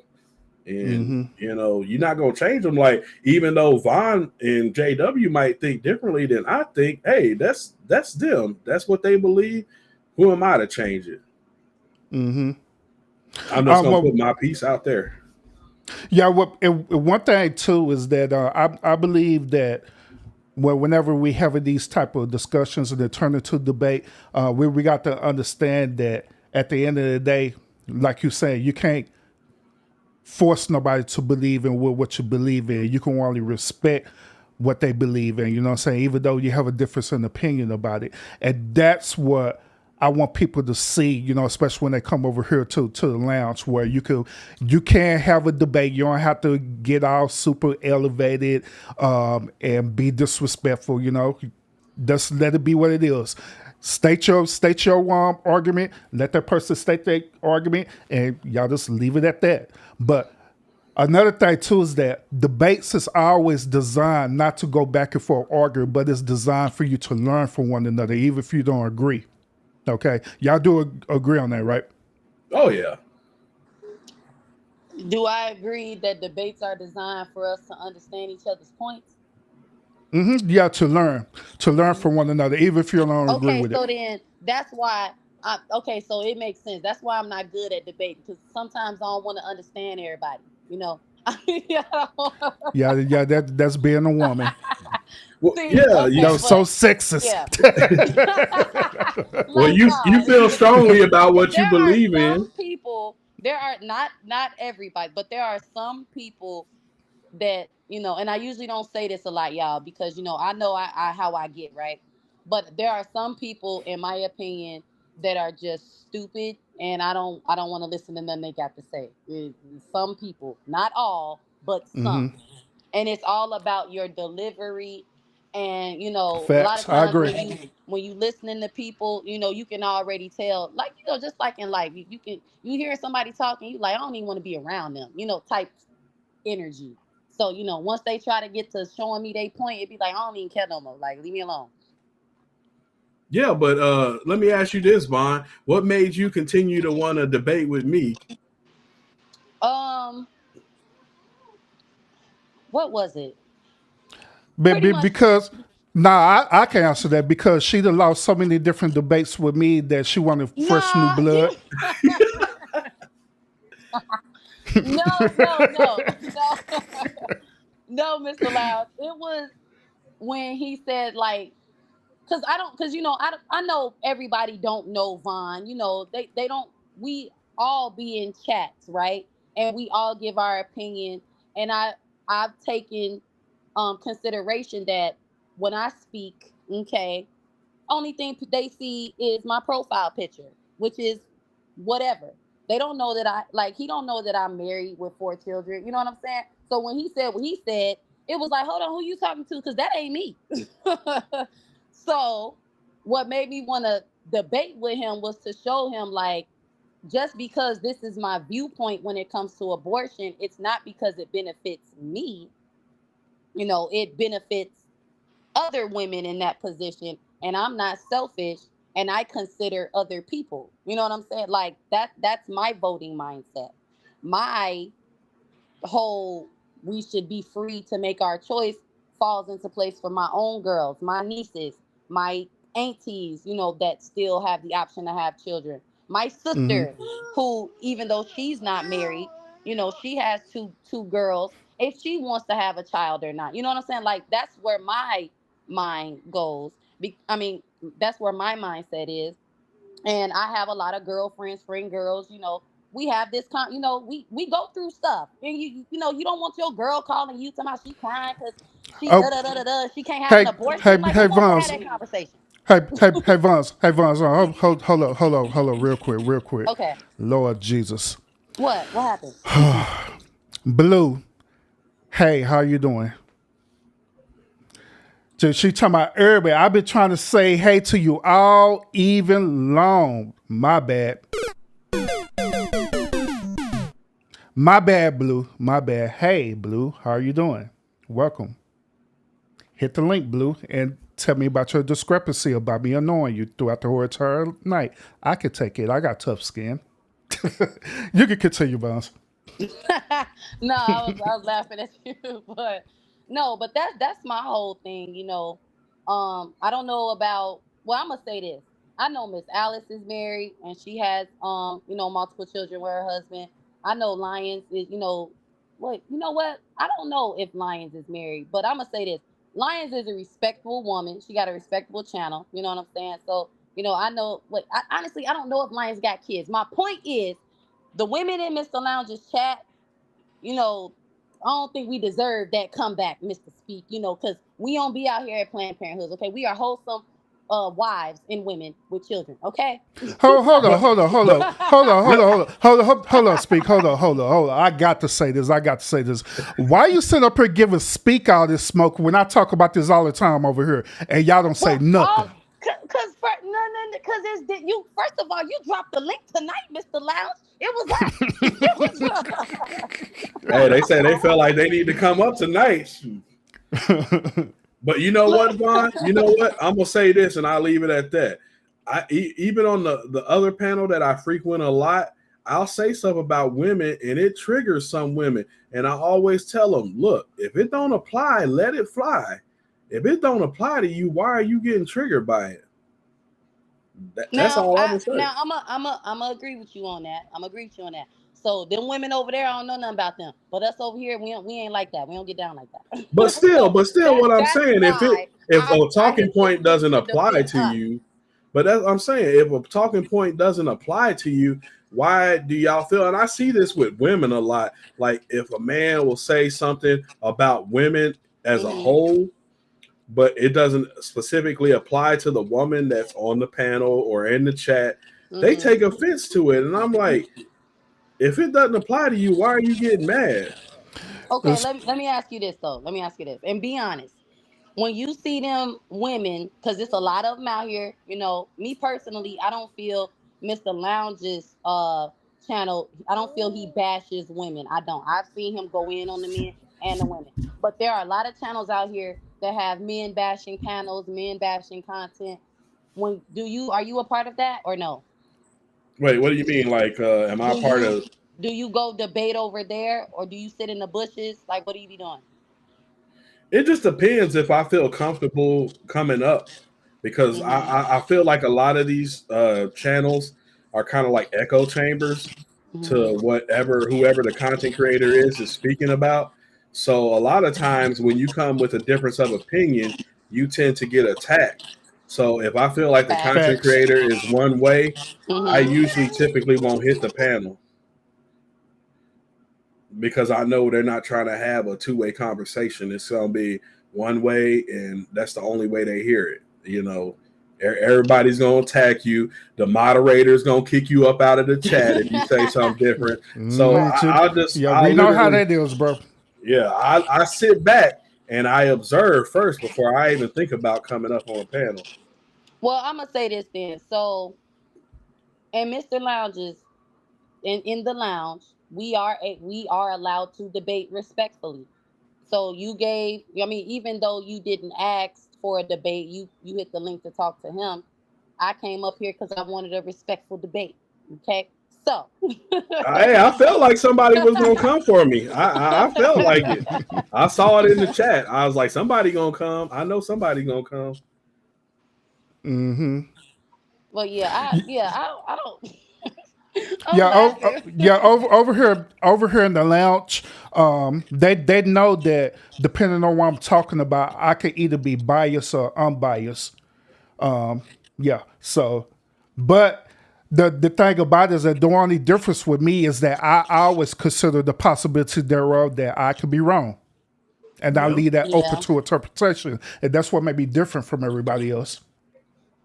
Yeah. And this too, even though I'm not a feminist, like I don't consider myself a feminist because I feel like if you're a feminist, then you don't have a husband. And I'm just giving my own opinion, my own totally own opinion. But I was raised by my mother and my stepfather, and I have a healthy relationship with my mother. I have healthy relationships with women. So I'm for the girls. I know, and I'm not Mr. Lounge, I ain't talking about you, and I ain't talking about nobody else in the chat. This is just a general observation of what I see from women. I see a lot of women who are against women, who have issues with their mothers, their sisters. They don't have any friends. They got all these issues. Okay, so me, hearing you speak, say what you were saying about women in the Planned Parenthood.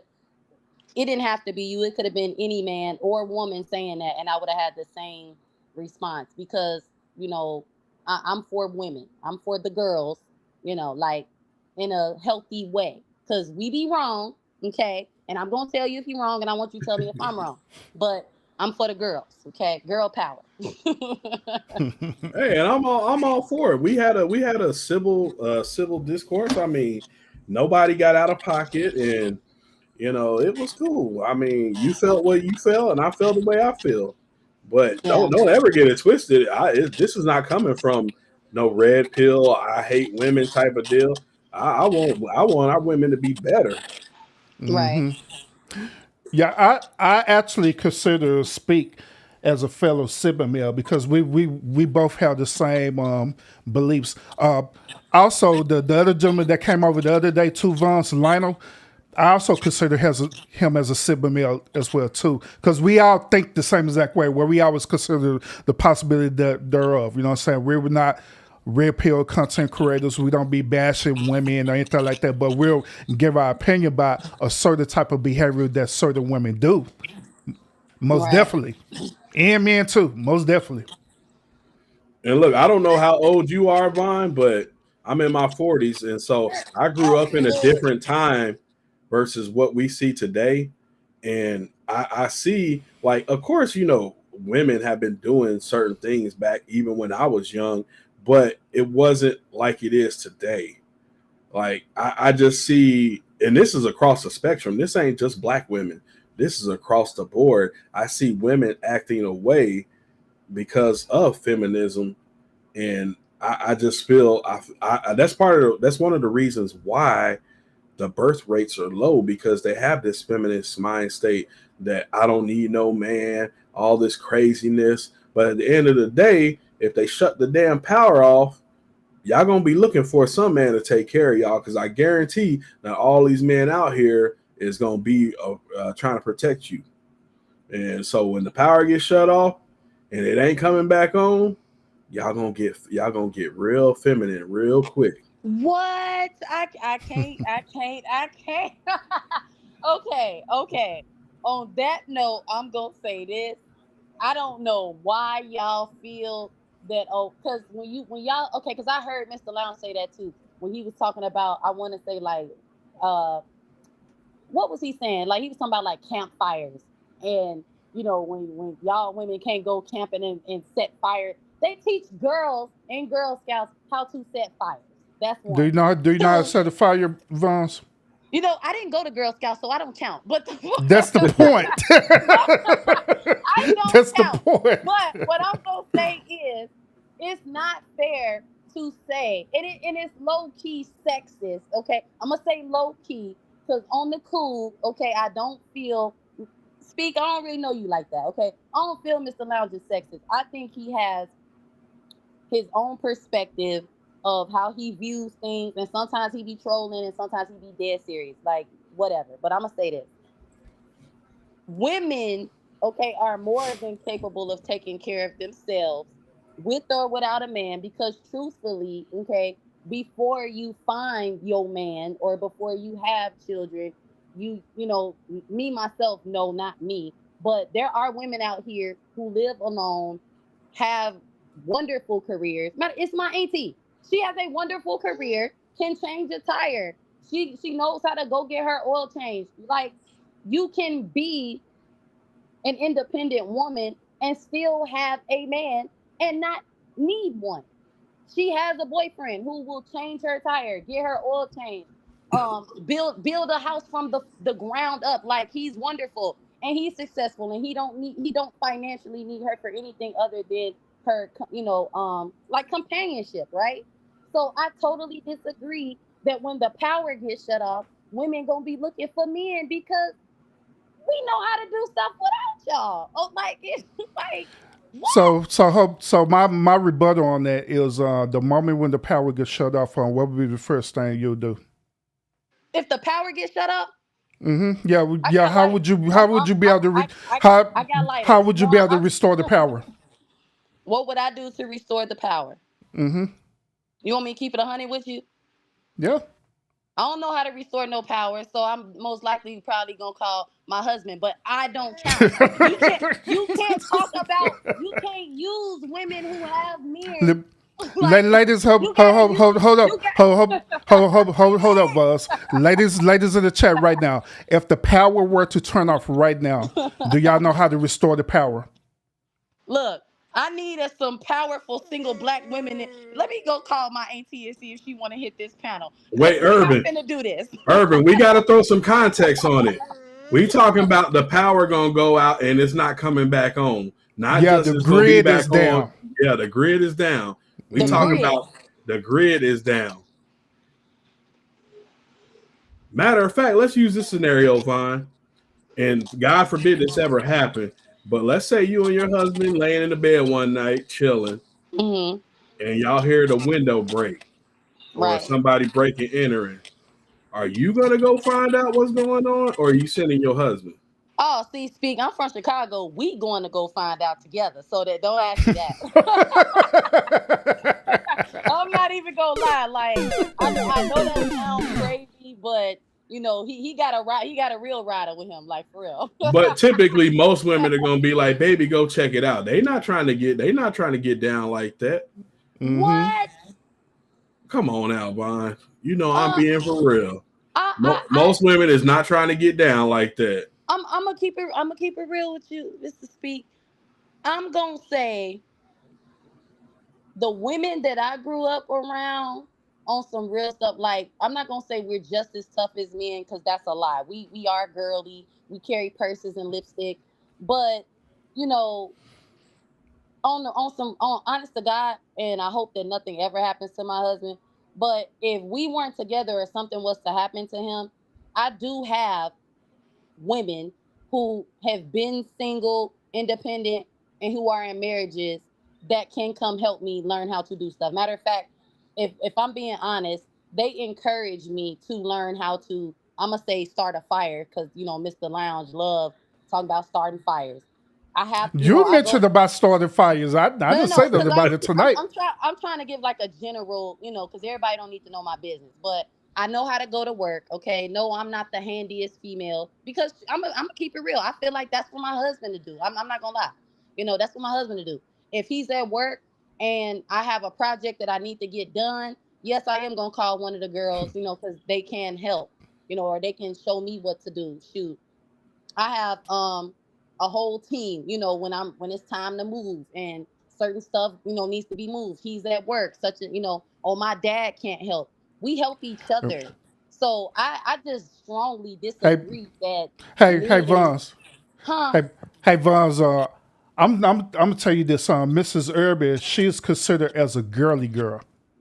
Right. She don't know how to do nothing. She don't know how to use tools. She don't know how to change no tire. She don't know how to do none of this stuff. Hell, she is so girly. She be afraid if she see a spider crawling on the floor. Guess what? She see that spider crawling on the floor. She gonna scream and she gonna call for me to come get that spider. What? That's how girly she is. She's not gonna go get the Ray spray and do it. She's gonna call me. Hell, it be times where I be at work and if she be at home and she see like a spider or a bug or something, guess what she gonna do? She's gonna be calling me about that. Yeah, she gonna call me about that Lord. immediately. That's the girly girl, how the way she is. But there's a lot of women who are like that though, who don't know how to do absolutely nothing. And that's the point that me and Speak on it is talking about. That it's a lot of women who's not that independent, who don't know how to use tools, who literally don't know how to start a fire, start a campfire. They don't know to go check the breaker box if the electricity go out. They don't know how to do none of that at all. And so them type of women, their survival rate diminishes a lot if something serious were to happen. Mm-hmm.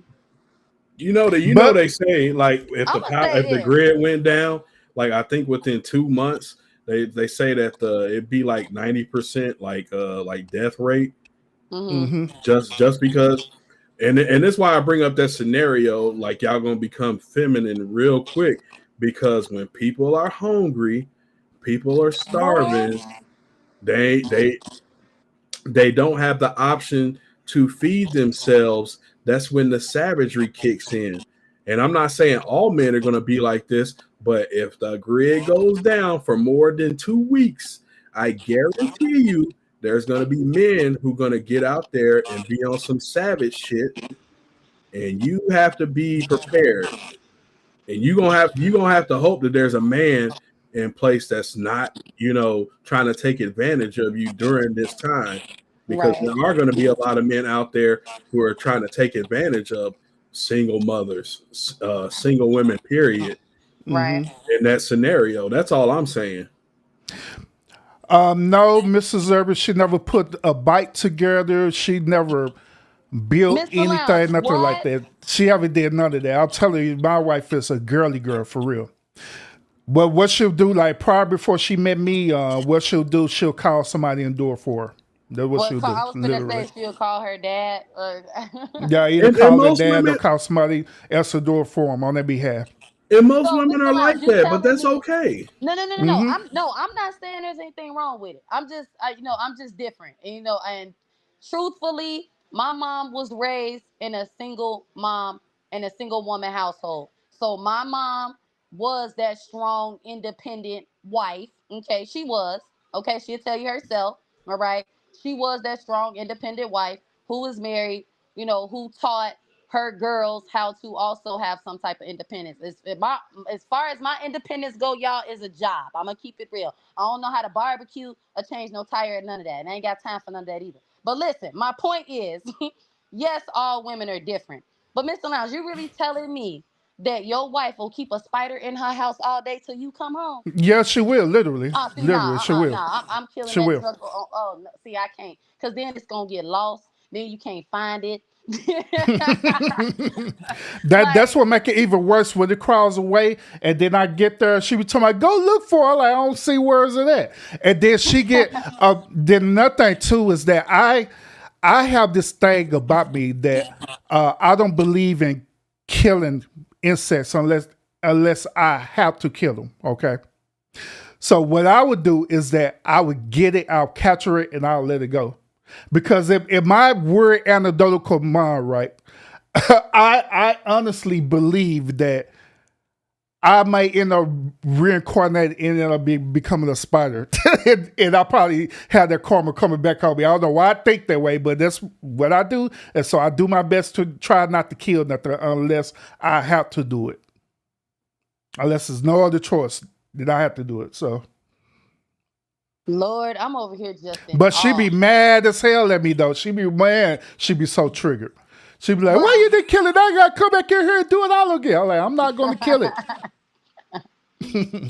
well, I will say, yeah, all women, because there are women who do things. If there are women out here that will take care of men, there are women out here that won't take care of men. There are women that are willing to go 50-50.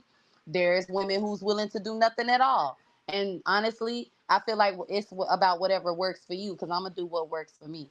And I would, Mr. Lounge, I'm gonna keep it real with you. If I knew your wife and she told me that, I would be like, girl, what? But I wouldn't knock her. I wouldn't knock her for it though. I wouldn't treat her like she was a weirdo. I'm gonna keep it real with you, because I really do understand that women in relationships, and it's only because I'm only 30, but it's only because when you open up your world a little bit and you talk to more older women than girls your age, or you talk to people in your family, you learn that people have different ways of living life. They do. I do have to mention this though, and I have to hold myself accountable for this. Okay, part of us being men and being leaders is that we have to teach our women how to fish instead of always doing it for them. We have to teach them how to do it. Okay, so with that being said, we have to teach our women how to survive. We have to want to teach them how to do things just in case, let's say the worst case scenario, something were to happen to me and no one's available for her to do it there, how she's going to do it. So it's my responsibility as a man to teach her how to do that. And I believe for every man out there who have wives, who have girlfriends, who have daughters, that it's your responsibility to each one teach one. If she's willing to learn, by the way, if she's willing to learn. If she's not willing to learn, then that's on her. But she's willing to learn, then we need to most definitely teach them how to survive so they won't be in that scenario. Even if it be like this end of the world Armageddon scenario, like Speak Hunter was talking about, where dudes try to raid you or raid your house, you'll be know how to take care of yourself. You know how to defend yourself because some man had taught you how to do it. Yeah, I agree with that. You know, I do.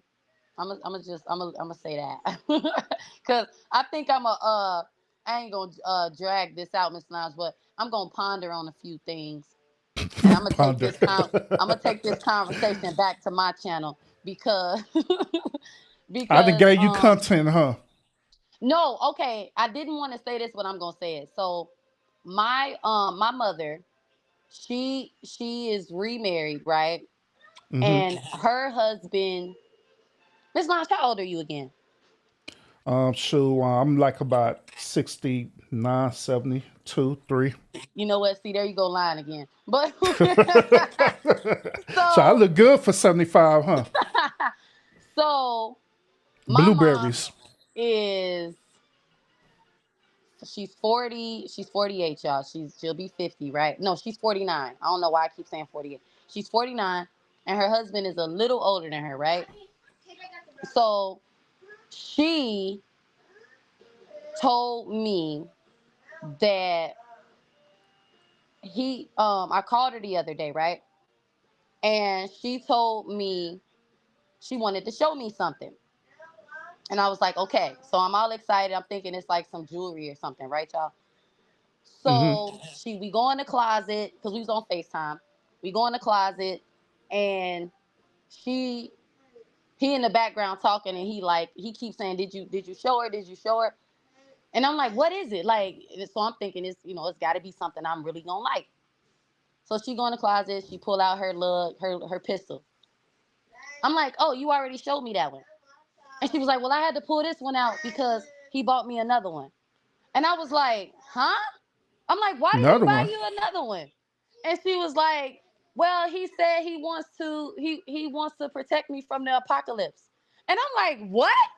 So then she tells me, no, he comes in the room and he pull out his AK, all his ammo, and he goes to say, you already know your mama ain't got to worry about nothing with me. And I started laughing because, like he said, this is something that I already know. But what immediately popped up in my mind was he wants to protect her because I know he watches the election. I know, he's somewhat of a conspiracy theorist and he's heavy on, I'm going to protect my family.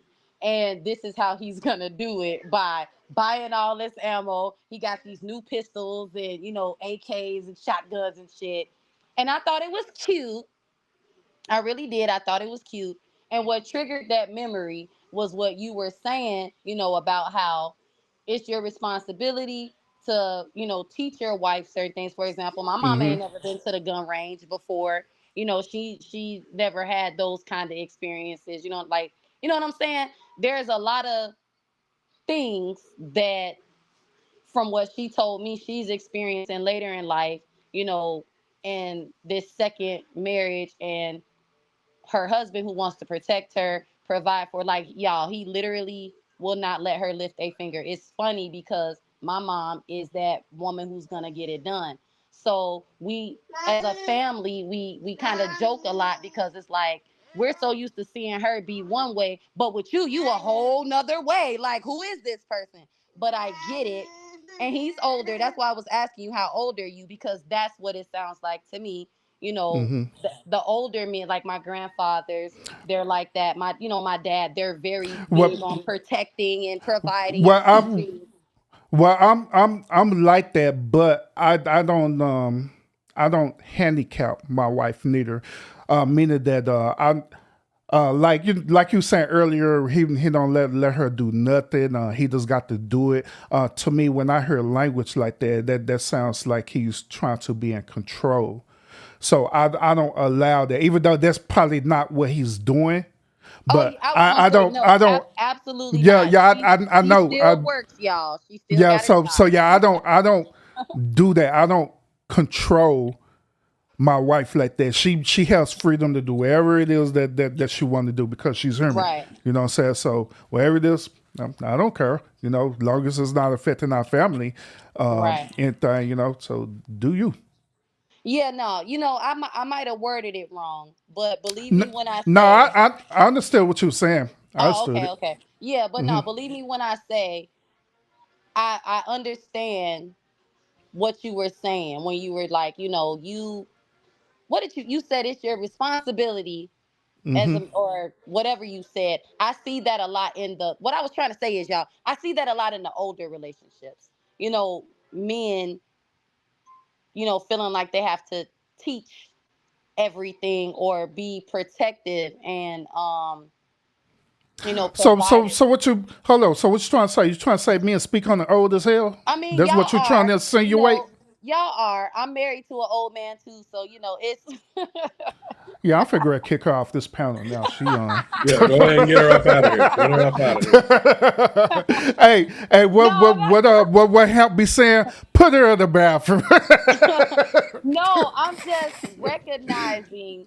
I'm recognizing. Like I was gonna use Jim as an example, but we be getting drugged for every little thing. People go, "Oh, he trying to he be over there controlling Vaughn," and it's like, no. I've noticed men who are older and younger men who have like older souls. Y'all have that leader. Is it leadership? That lead. What is it called? Y'all got something. I don't know. I don't know. We got the sauce. You know what? No, y'all ain't got y'all ain't got no song. But no, so yeah, that's all I got to say, y'all. That's all I got to say.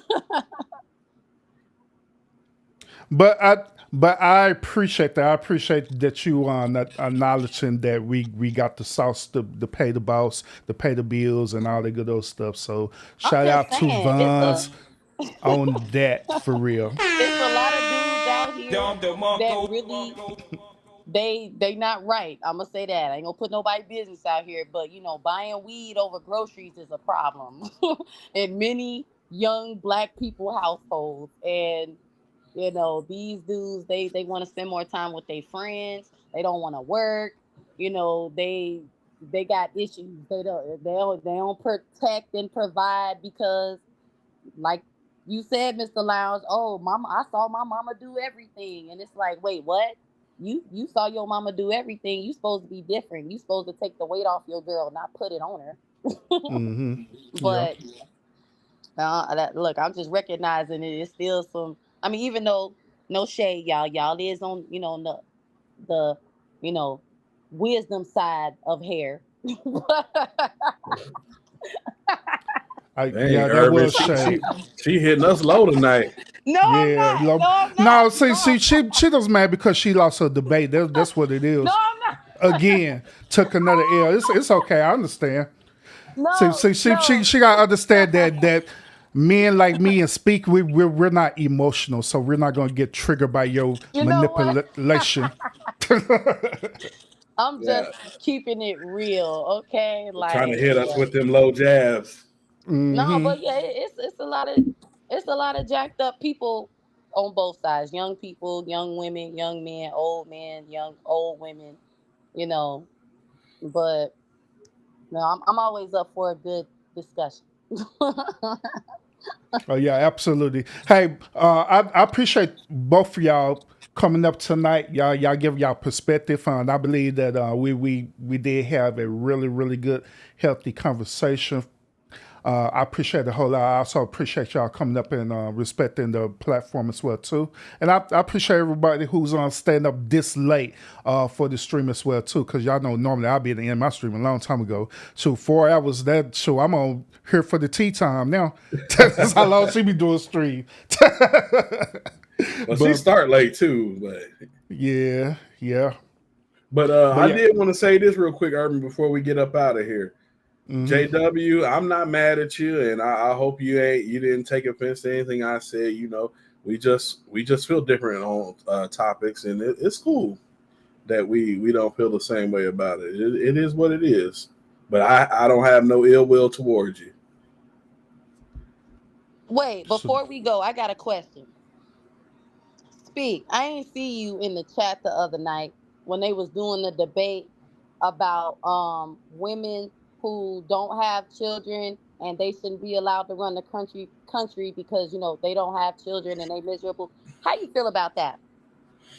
Oh Lord, we're gonna have to touch that another day, Vaughn, because you know.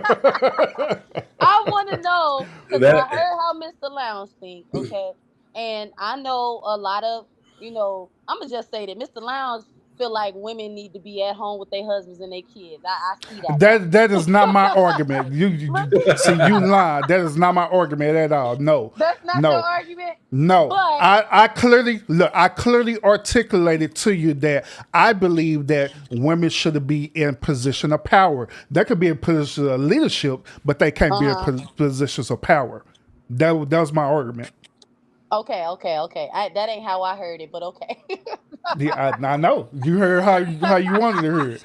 No, but I wanted to know what you thought about that because I personally feel that they were very mean to say that to her and other women who choose not to have children. And I thought it was a little messed up. But you said we're going to have to touch it. So, Ms. Lounge, you going to do another live stream about that? Because I want to know how you feel. Yeah, we could revisit it. I have no problem with that. Okay. No, I know Urban trying to go to bed, so I didn't want that to be a whole new another hour of conversation. Yeah. I got to get up and go to work in the morning, man. So, and all right, yeah. 3 or 4 hours. Y'all. I'm gonna get down. Love you, Mr. Lounge. Speak. It was you cool people. You love you too. And yes, ma'am, Mom. Look, no hard I'm feelings. Looking forward to this live stream because we finna have fun in that chat. Okay. I appreciate y'all. Appreciate y'all coming up. All right. Appreciate you for letting me up. No problem. Once again, salute everybody who tuned in this late to the Wine Lounge. Appreciate it a whole lot. We had really good conversations. Thank everybody who once again who came up and participated in that. Thank y'all. Appreciate y'all a whole lot. And also I appreciate y'all to stand up this late for this show too. Appreciate it a whole lot. Other than that, y'all have a really good night, and I'll see y'all again on the next episode. Y'all be safe out here in the real streets and the YouTube streets as well too.